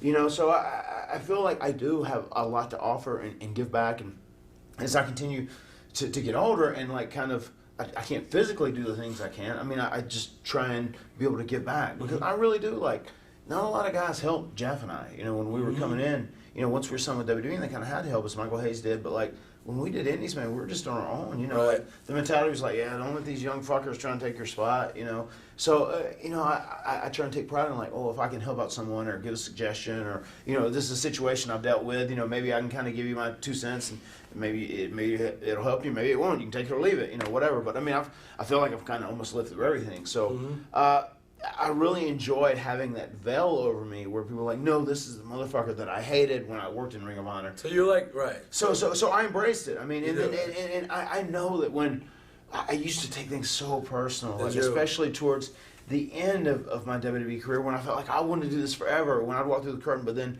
I wasn't doing shit, or, like, I was looked at in a bad light, or I wasn't given any opportunities. Like, it hurt me, it bothered me. But now, like, I go do my thing, and I'll make the most out of it. What people think and care about me there, I'm not worried about. When I come through the curtain, I go home, I'm me, and nothing changes, and I let that go. It doesn't bother me, because I used to carry that with me so much and so hard. But yeah, it's a great crew, and it's been a great experience, especially working with you and even getting to know you. Like, I mean, there's something so special about you. Like, I think you're saying, like, a lot of things you say in your promos and kind of the way you're abrasive and the way you approach things, but you'll pick points that are true and that fans get, and that's why they relate to you and connect with you so strong. I think Punk does a great job of that. Like, the way your mind works reminds me of Punk in some ways. that's why you have that special bond with people. But I love the promos you do and the way you attack things. And even last night in the scenario with the stretcher match, I mean, you said this is how the fans are going to think, and that's important. Yeah. Especially at ROH because they're smart. And you don't want to insult their intelligence. And if you read interviews I do, I talk about that all the time. Don't insult their intelligence because they're smart. Even me. And they're going to shit on you. Right. Because you're the vessel that is coming, that the message is being passed through you. And if you go along with it, they go, hold up, our guy, Kevin Steen, wouldn't go along with that. Our guy wouldn't. And you didn't. And that's important that you stand your ground. Yeah. Well, thanks, man. That's really nice of you to say. But, like, for the Ring of Honor thing, we're talking about stretcher match. What happened is basically we were having a stretcher match, and they provided us with the shittiest stretcher. It was like it was like right out of the TV show MASH. Like a fabric with, like, 2 giant sticks, and you know what I mean? And I'm like, this is not... Like, people are going to laugh when we bring this out. And I spent all day fighting with them about it and telling them, like, please, we need to find something else. And they were like, look, this is what we have. And what frustrated me the most is a lot of people were just saying, like, I don't understand what your problem is with it. I think it looks gritty and cool and different. And this is what you talk about, taking accountability. Mm-hmm. That's what drove me crazy. And I told them, like, listen, can't you just say, hey, we fucked up, sorry, but this is what you got to deal with? Because they were trying to make me feel like I was wrong. Right. And they never ended up saying they fucked up, sorry. And we made the best of it, and it was all fine in the end. Yeah. But that's what we were talking about. All right, man, so listen, I guess there's one little subject we didn't touch on before I get to the fan questions, because I got a lot of them. It's funny how, so many people are so negative, but the indie shows we do, Matt Hardy always has the longest lines for the pictures and the T-shirts and everything, and you got the most questions out of everybody on the Steen show so far. But talk about just your little stint in TNA. Like, did you enjoy it? Would you? Yeah, I did. I just physically I was so hurt. I should have just taken time off. I felt like too maybe it would rekindle some of my passion just because Jeff was there and I loved being the same on the same roster and same atmosphere as Jeff. And just when I went there, you kind of come to the realization that, I mean, TNA just has a great time slot, but it's in the same category as the Ring of Honor. It's like it's a company that has a great TV deal, but like it's still like an independent level, a high level independent level promotion in many ways, and that's no slam on them because like Dixie's real nice to me, and I've talked to her since then and recently, and I like her, and she's got a lot on her plate, like maybe even more than she can handle, and I think they're all trying to find their way, and I want nothing but the best for everyone. Like TNA does great, if ROH does great, if 2CW does great, if PWG does great, then it's more opportunities for the guys. And you know how it is, man. There's a lot of guys. There's a lot of guys that are good that aren't ever going to get an opportunity. So if we could do something with Omega, I think the more places that can grow up and almost be territorial, where guys can work and like make some money, so they can continue to fuel and pay for their wrestling passion at least, I think it helps. And nothing's going to compete with WWE. It's just a machine, and it's entrenched and globally everywhere in all these markets. And, even if their stuff comes down, they're making enough money through sponsorships and their advertisements and stuff, they're going to be okay. And I just think there needs to be something like a Ring of Honor or TNA or whatever to get so hot and so cutting edge and so new and whatever it may be. And it's not going to be like ECW hardcore. It's going to be something different, but make their product so good that WWE goes, wow, this is really good, and it's like what's hot and everyone's talking about. So we got to make our shit better. You know what I mean? Yeah. Because I just think they're kind of they're very complacent. With what they're doing. Some stuff, I try and watch. I DVR Raw, and I probably watch one out every 3 episodes. Some stuff, I mean, they still do a good job with stuff. Mm-hmm. Some stuff's really done. Some stuff's really good. But until they, get something that's really hot and get fans coming in again, it's just going to still kind of peter around and do what it's doing right now. Right, until they just hit lightning in a bottle or catch lightning in a bottle. Yeah. All right, let's get through these questions before my iPhone. Oh my God, it's at 1%. I think we have time for one question. Let's see. This guy, Tom Blackett, sent in a question. When you had your hair in braids, did they ever get caught in anything like car doors or heavy machinery or amusement park rides? What was the motivation for the braids, though? That was a pretty interesting look. Yeah, just trying to do something different. And something we'll say here, like, I think there's potential, like, if there's a day where I do TNA again or WWE, whatever, I think there's something where someone like I'm ridiculed. Well, you're in this bad place, and you put me in a bad place, and all of a sudden I do show up with a braid. I mean, I think there's something to do there with that. But I was just, you know what I mean? Like, and grapes, grapes are back, and braids, whatever. But it's one of those things, man. I was just trying to have a different look, and I was like, God, I just kind of look the same. What can I do different if I'm going to go here and try and spark something original? And that is what I ended up trying. And it was such a bitch because I have such terrible hair. It's like so big and so frizzy. Like those braids, man, would come out in 4 or 5 days, and they would take like 5 or 6 hours to do to put colors in. It was brutal. So. All right. He sends in a couple questions. Well, when you were on that 70s show, did you get to talk to Red, a.k.a. the bad guy from RoboCop? And if so, what was he like? Yeah, he was a wrestling fan. Yeah? And what's funny is we saw him years later on a show in Toronto. What is the show in Canada? It's like guys would do it. It's like a talk show. It's almost like the like a Johnny Carson show or the late night show in Canada. It was in Toronto. With what was his name? I know I think I know the show you're talking about. We did it promoting our book, okay. Just to Inspire. So he's like, hey, I remember you guys were like, you did a little spot with us on the 70s show. Okay. And he was real cool. Like, he'd been watching wrestling and followed up on it. And it's funny because I remember RoboCop, and the new RoboCop was coming out, and I was showing Rebby because she wasn't familiar with it, the old RoboCop I recorded, and I saw him as the heel in it, and I was like, oh my God, this is the guy from the 70s show. And he's a huge piece of shit in RoboCop, too. Yeah, he is, man, for sure. So, no, he was cool. They were actually... All the cast was pretty cool, except the redheaded girl. She was kind of big time in her room. Really? And now her career's not going so well, actually. Isn't that funny? Karma, maybe. And again, from Tom, he asked this question to every single person who's been on my show. Would you wrestle New Jack? Or if you were ever booked against New Jack? I said no. I would say never, but I wouldn't want to. I have no desire to. I've never had any issues with New Jack, but it's one of those things like New Jack is New Jack. A little bit out there, right? He's a lot of bit out there. But I'm not interested in wrestling for sure. Okay, let's see if we'll last for another question here. All right, here we go. High Spot's provided me with a nice extension cord, so we're good. Bradley Buckley, which is an awesome name. Bradley Buckley. Matt, considering you've been wrestling for a very long time and in a bunch of different environments for many years, and you are a polarizing figure, do you prefer wrestling in front of a crowd that's more 50-50 split in the reactions for the two guys, or do you prefer more of a black and white kind of reaction where babyface, heel, and, No, that's a good question. I guess it depends on what I'm shooting for. You know, like if kind of the deal is I have a guy that is real popular. If I'm wrestling someone that's like a typical heel, I guess I'd want kind of like the black and white where I'm a babyface and heel. But there's some times where I know I'm going into a Ring of Honor environment against you, and I'm going to be a heel, and I hope the crowd does that. But I've got to the point where as long as the crowd reacts, I don't care. Right. Like I'll make it work either way. Like I'm feel comfortable enough and confident enough with my abilities that whatever we get into, I can make work. Yeah. You know. Like I've had guys go to a show and then just get booed out of the building when they were supposed to be babyface. Right. And I remember, I forget his name, it's a guy from back home, it was a couple of years ago. When he came to the back, he was really bummed out. He's like, God, they just booed the shit out of me.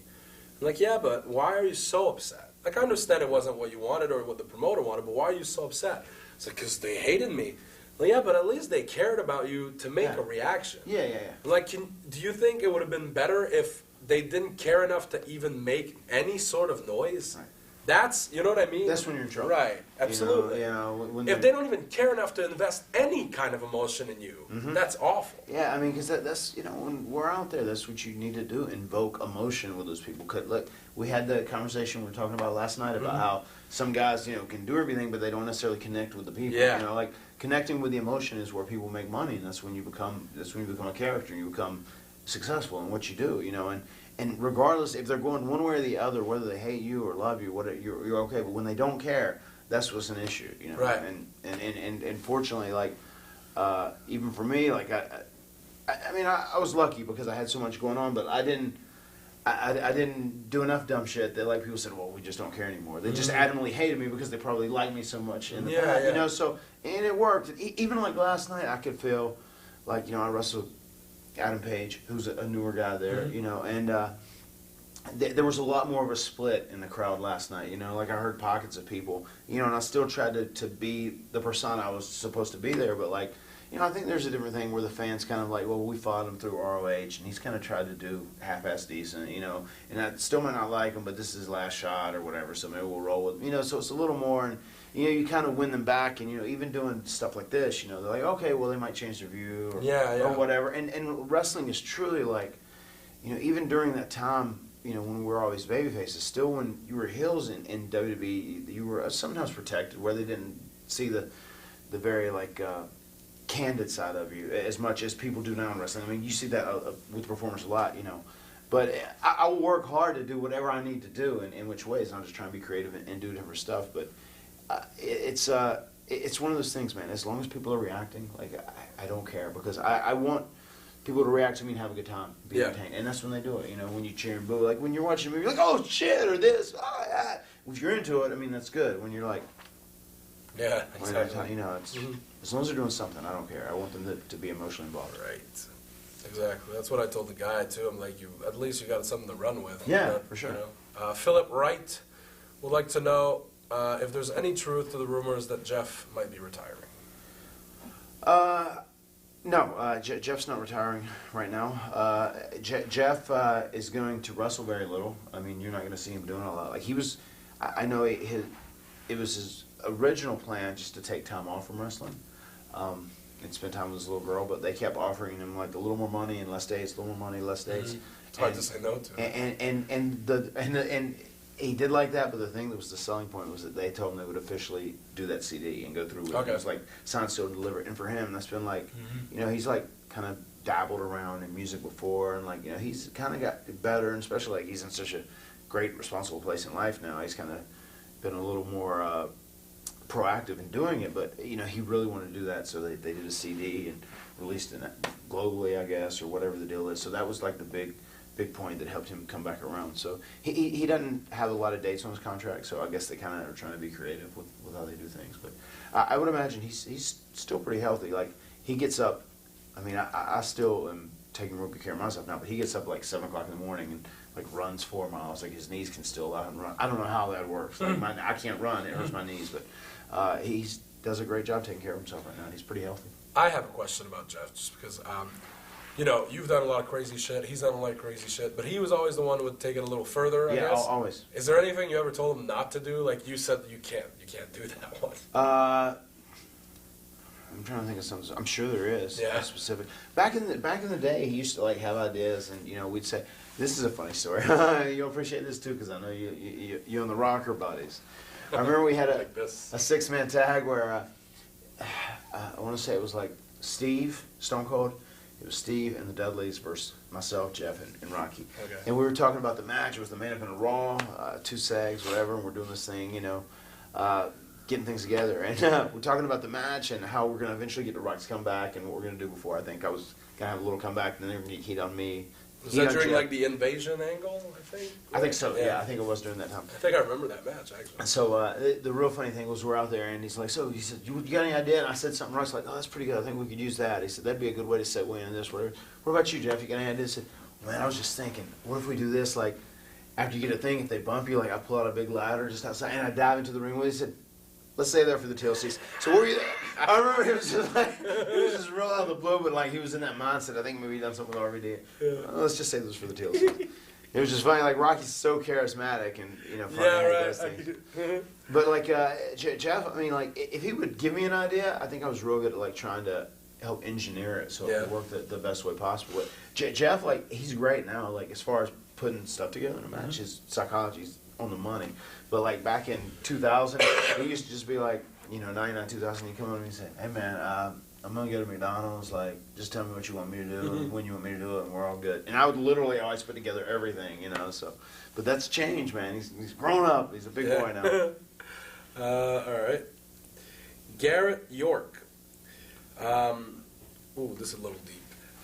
What is your reaction to the fact that you came out with a sort of cryptic YouTube video on August 31st, 2011, which many people thought might be a suicide note?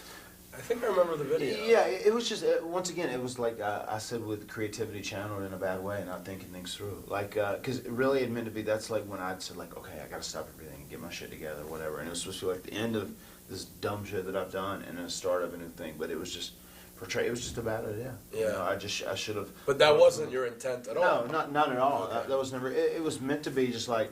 But like obviously I know like it wasn't you didn't want to kill yourself, but it wasn't your intent for people to think that. No. I mean, it was supposed to be just like the killing off because I'd already like, and Revy did it. And I remember she was like she actually did the video for me, and then like we had another one that was like supposed to be like starting to be reborn. I'm such a mark for this resurrection stuff because I like the Bible and God so much. But you know, like we had a series of 3 things we're gonna do, and it was my goal, even though I wasn't really ready at that time. I guess maybe to like totally come through and be different, you know, because I knew I had to change at that point. And it was just a bad. It was a bad idea. Yeah, and people. I mean, that thing's. It's like you know, people are stuck on that, and it's one of those things going forward. Like it made me realize, like wow, like. Because like suicide, I mean, I know it happens. I mean, I've never thought about it, would never consider it or what, you know. And it's like, I mean, but I mean, a lot of people go through a lot of hard things in life, you know. So it's like a touchy subject, and it's one of those things. Like as I go on, I would love to like do stuff to give back, even because of that. Like it really opened up my eyes to how much of a serious, touchy subject it is. You know, it's a big deal, you know. Because there's a lot of people that deal with depression and problems and issues and just terrible lives. So, all right. James Frank wants to know, what was the name of your brother's South African raccoon? A magi. Was that a real animal that he had? Yeah. Really? Oh, yeah, you'll love this, too. Yeah, please. You'll love this. So Jeff went to this exotic pet shop that was, I want to say it was in Richmond, Virginia, or it was somewhere like hours away from where we live.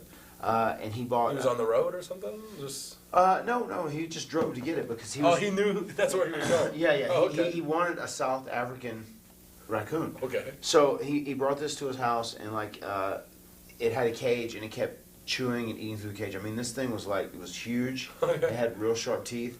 And they ended up in... So you couldn't pet it or have any interaction with it? No, I mean, it would bite him, and it did several times, and his wife. So then what happened was he kept eating through his cage, and he just had like a double wide modular home. As soon as we started making money, he's like, I'm going to save up and build like what I want. And Jeff's like, no, I want to get out of the house. So he just immediately like got like a double wide trailer. That's what he got. So then he had this South African raccoon, and it would get out and then would like fuck up his house. So he took a room in the house and put insane like tin you see on a roof, like aluminum, like a roofing. He put that all around the room. And then put the animal in there, and it was like it had its own room, and it would locked in. And he would come in the cage, and if it'd get out, then it was in this aluminum room where it couldn't get out. Eventually, it got out of that, and it got into the room. It would get up in the roof of the house and start chewing up the house. And they still think to this day that he had a tanning bed in the back of his house, that this animal got through and ate and chewed the wires in the tanning bed, and that's what started the fire that burned his house. Oh, fuck. You know? So, did that animal die in the fire? The animal died just of natural causes, with whatever age. They think like later on there were wires underneath the house that were ran, you know, because like it was a real strong tanning bed, and there were wires that they're broken or chewed, and that's what sparked the fire originally. Right. And they think that it came from. Yeah, they say that all the time. I have cats and shit. Yeah, don't let them chew through wires; they'll burn. Jeez. But man, it was just like. I remember Jeff was like, "Why do you want this animal? Like, it's just so pretty, man. It's so pretty." Yeah, I mean, I have a toad. Yeah. It's not on the level of a South African raccoon. I have a toad, and I get that all the time. My mom came to my house. She didn't know I had a toad. I just bought it. She looks in the aquarium. She's like, "Is that a toad?" I'm like, "Yeah." She's like, "Why?" Right. I'm like, "It's kind of cool. Look at it." And that's about it. Like, I can hold it, but it just... There's nothing happening. Right. And I mean, I like that too, man. I get it, though. I get Jeff's point. Like, it's so cool. He did. I mean, he was like, he loved animals like you do. I mean, he like loves zoos. He's a big animal advocate and loves animals like you. But he had that weird thing. I was just like, and I was like, I understand like if you could like have it somewhere you could go see it, but like it's at your house. It's kind of dangerous. Yeah. But especially if you can't even approach it really. Yeah. All right. It's like eccentric Jeff. He's not that much but he was very eccentric. Like, no, I want this. I want odd, weird things. You know. Like. Same guy asked the second question. What would Peabody Award-winning international film and television star Nick Searcy use as a finishing move? For those of you who don't know, Nick Searcy, I think he's in Justified, right? Yeah. That's his TV show. And also, if you watch, I love Castaway the movie. Yeah. He's Tom Hanks' best friend in that movie. So that's Nick Searcy. Yeah, he'll be coming up. You can follow him on Twitter at what is it? Yes, Nick Searcy. And see him fight all the day time. with He lives for it. Yeah, we got into it, me and him. And it's funny because he's like the biggest wrestling fan. I mean, he was familiar all with the ROH and stuff before. Like he watches everything. And he actually wanted to be a wrestler before he was an actor. But just things didn't work out. He's got it in his veins. It's like his personality. It just resonates as like a wrestling promo or the way he talks and stuff. His finisher. I mean, it certainly wouldn't be the run because he hates it on the show. Like they ribbed him one time and made him run the show because his knees are bad or whatever in like season 2. His finisher would probably be the bitch smack because he has like if you ever watched his shows Acting School with Nick Searcy. I watched one of them. Where at the end he has these 2 black girls come around there like smacking people or whatever. Maybe the bitch smack. That'd be it. All right. Okay. Theo Frazier, actually. If you could permanently ban one wrestling move from ever being used again, what would it be and why?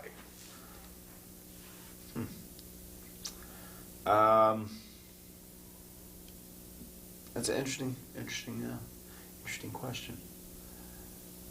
God, I don't know because I'm one of those guys too. Like I know they, are set on like the pile driver is so dangerous and they ban the pile driver, but everything we do is dangerous. Of course. And it's like if a pile driver is done right, it's okay. Even like, people.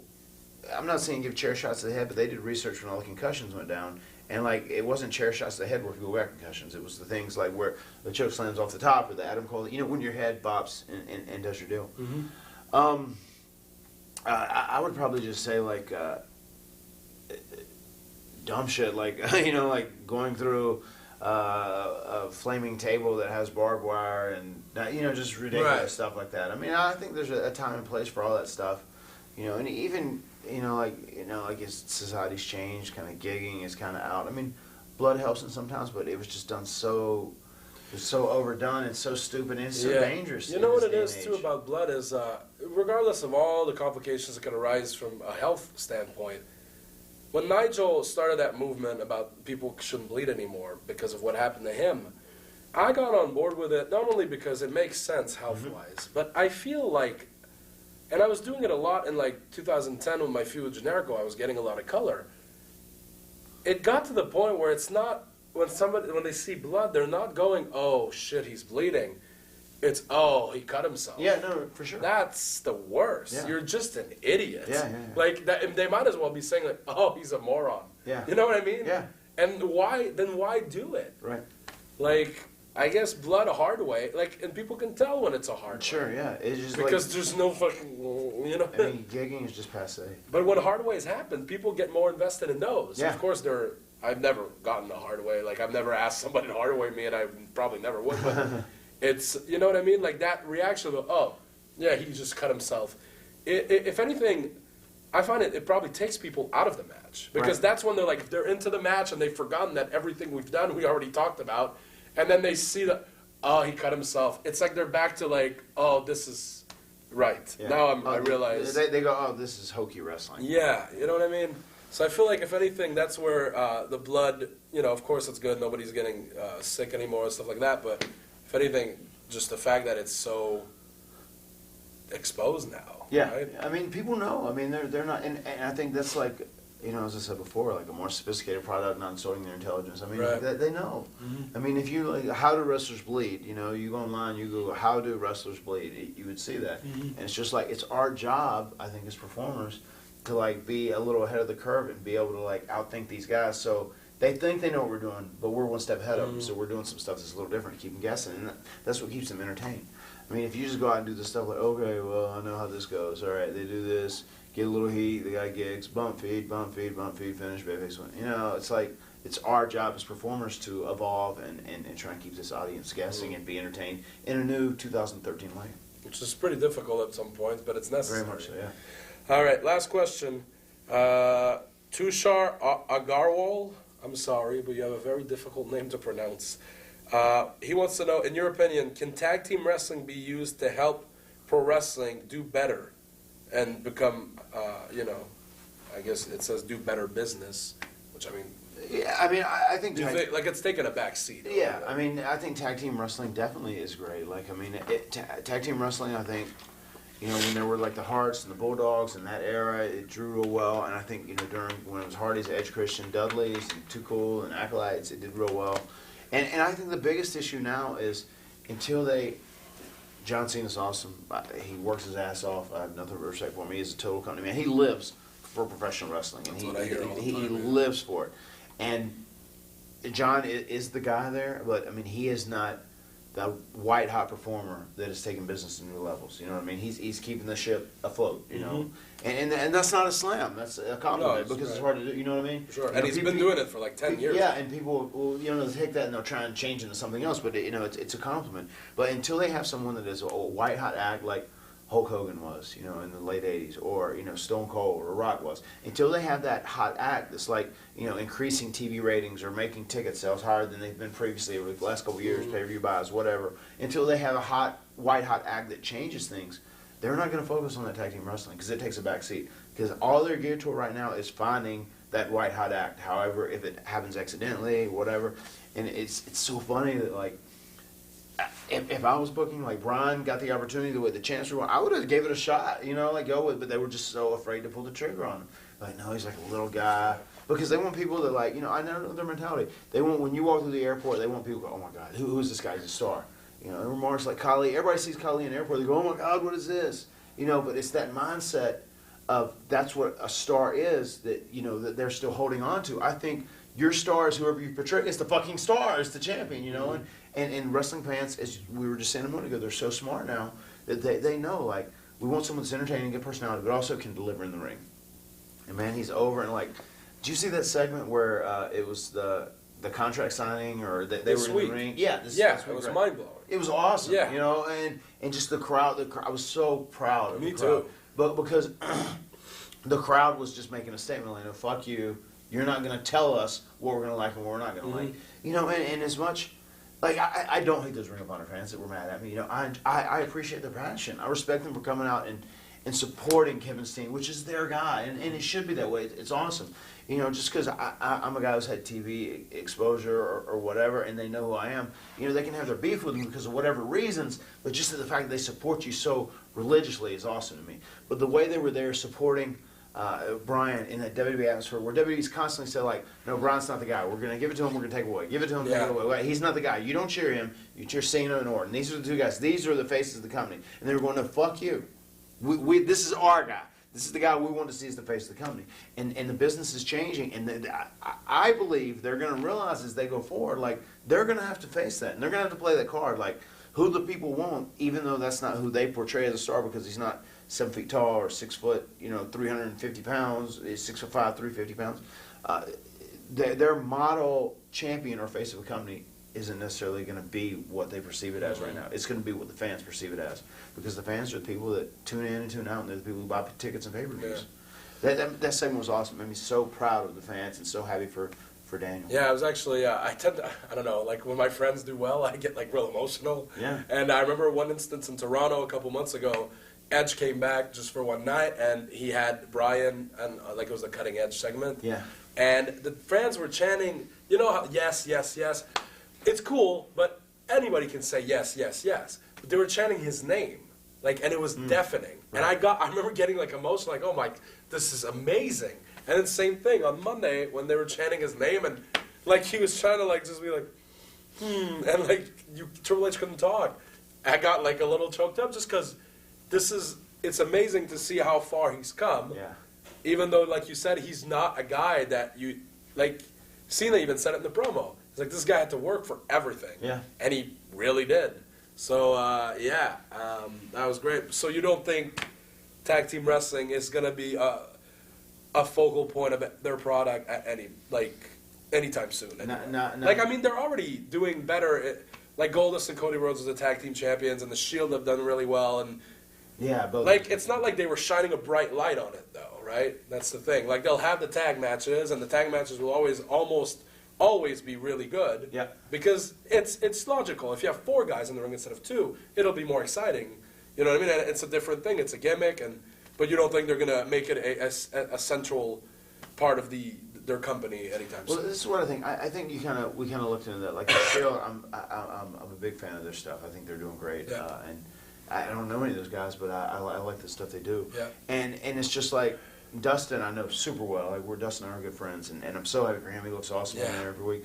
But I think you have the scenario where the Shield, came in and they gave them an opportunity, and the guys hit a home run. They hit a grand slam and knocked it out of the park. And, Dustin's back, he's real motivated, and I can relate to him as going through peaks, valleys, whatever, and dealing with bullshit and making dumb decisions or whatever. But, Dustin's at the top of his game right now. And, like, him and Cody are good together, and I think also as brothers, it's like a good bond for them because they've had differences throughout the years, but, they're working together, really enjoying it, and they're real motivated and passionate to make it good.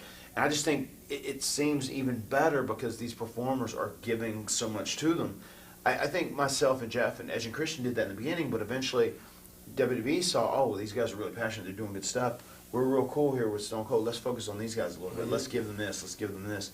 I almost feel like they haven't shined them as much. They haven't intentionally shined them up to be in great spotlights as opposed to them earning this great spotlight kind of on their own because they work so hard. If you had 3 different guys besides the Shield guys, and you maybe had someone besides Dusty and Cody, I don't know if it would seem as valuable, as important. But I really feel like, for them to really spend time, because I know how these meetings go. They will sit there on Sunday night or Monday during the day. They will talk about whatever the world title segment and the opening promo or the important things on World for 85% of the time. The rest of the show, 15% of the time. And that just shows that's where their priority is. And then SmackDown, which is supposed to be like they talk about Raw and then they do that. They're supposed to talk about SmackDown. They never talk about it till Tuesday. And usually the show changes or whatever. But I mean, that shows where their mind's at. 80% is here, and that's the biggest draw. I mean, that's your most important segment on the show. But still, with that being said, I think wrestling fans in 2013 care more about the whole show. Right. I think there's other things that will attach them. Just because John Cena and Randy Orton is your match, that is your draw, if you have stuff underneath on the show, like this great tag match, the Shield versus the Rhodes, or, this great cruiserweight match or whatever, I think there's people that are going to I'll watch the show for that. Or I'll buy a ticket for that, Because the old mentality was like, your top guy draws the whole house, It seems so silly. It is silly. Still when people come in, we had that WrestleCade, and George South, who does so much stuff for Hot Spots, it's so funny, he came up to me and said, they had this great house at WrestleCade. He's like, thank you for the house, brother, because I work Carly, in the main event, and I was like, shit, it wasn't me, man, it's like everybody, it's outdated, and it's like, I was there, there's some people who probably came to see Matt Hardy, but there's also a lot of people who came to see the Legends, or Tommy Dreamer or whatever, so I think it's a team effort and a group effort. And I think if they can start approaching things like that, where let's really focus on the tag titles, let's focus on, the women or whatever it may be, I think if you put focus and love and creativity into that, it will reflect to the viewer as well. For sure. Well, man, this was great. I guess we're about done. I feel like we could go for hours, but I like to try to keep them for 2 hours. Maybe we'll do a part 2 eventually. Yeah, for sure. Because we didn't even touch how you got into wrestling or anything like that. But thanks a lot for doing this, and thanks for everything you've been doing for me. Because I tell you all the time, and I'm very grateful, and I think you know that. But I'm going to tell you here where people can see it. This guy wants to help everybody, and he's what's right about wrestling. So for those of you who need to, just fucking lay off a little, all right? Thanks, man. Thanks, buddy. Thank you, man. I really appreciate it. There we go. Thank you for this? being my Look friend. at this. You know what I mean? Yeah. No, I really, and I'll say this too. I just don't want to get out of the camera shot. Yeah, it's one of those things. And for me to be able to work with guys like Kevin who are so good and so talented, it still just helps me to feel passionate about what I'm doing. You know what I mean? Because at some point I might say whatever. I've had enough. I'm just gonna go home and be married, have kids, whatever. And I still enjoy doing this. So you help keep me passionate, and I love it. So I appreciate it. Thanks, man. All right. Hope everyone enjoyed this, and we'll see you next time.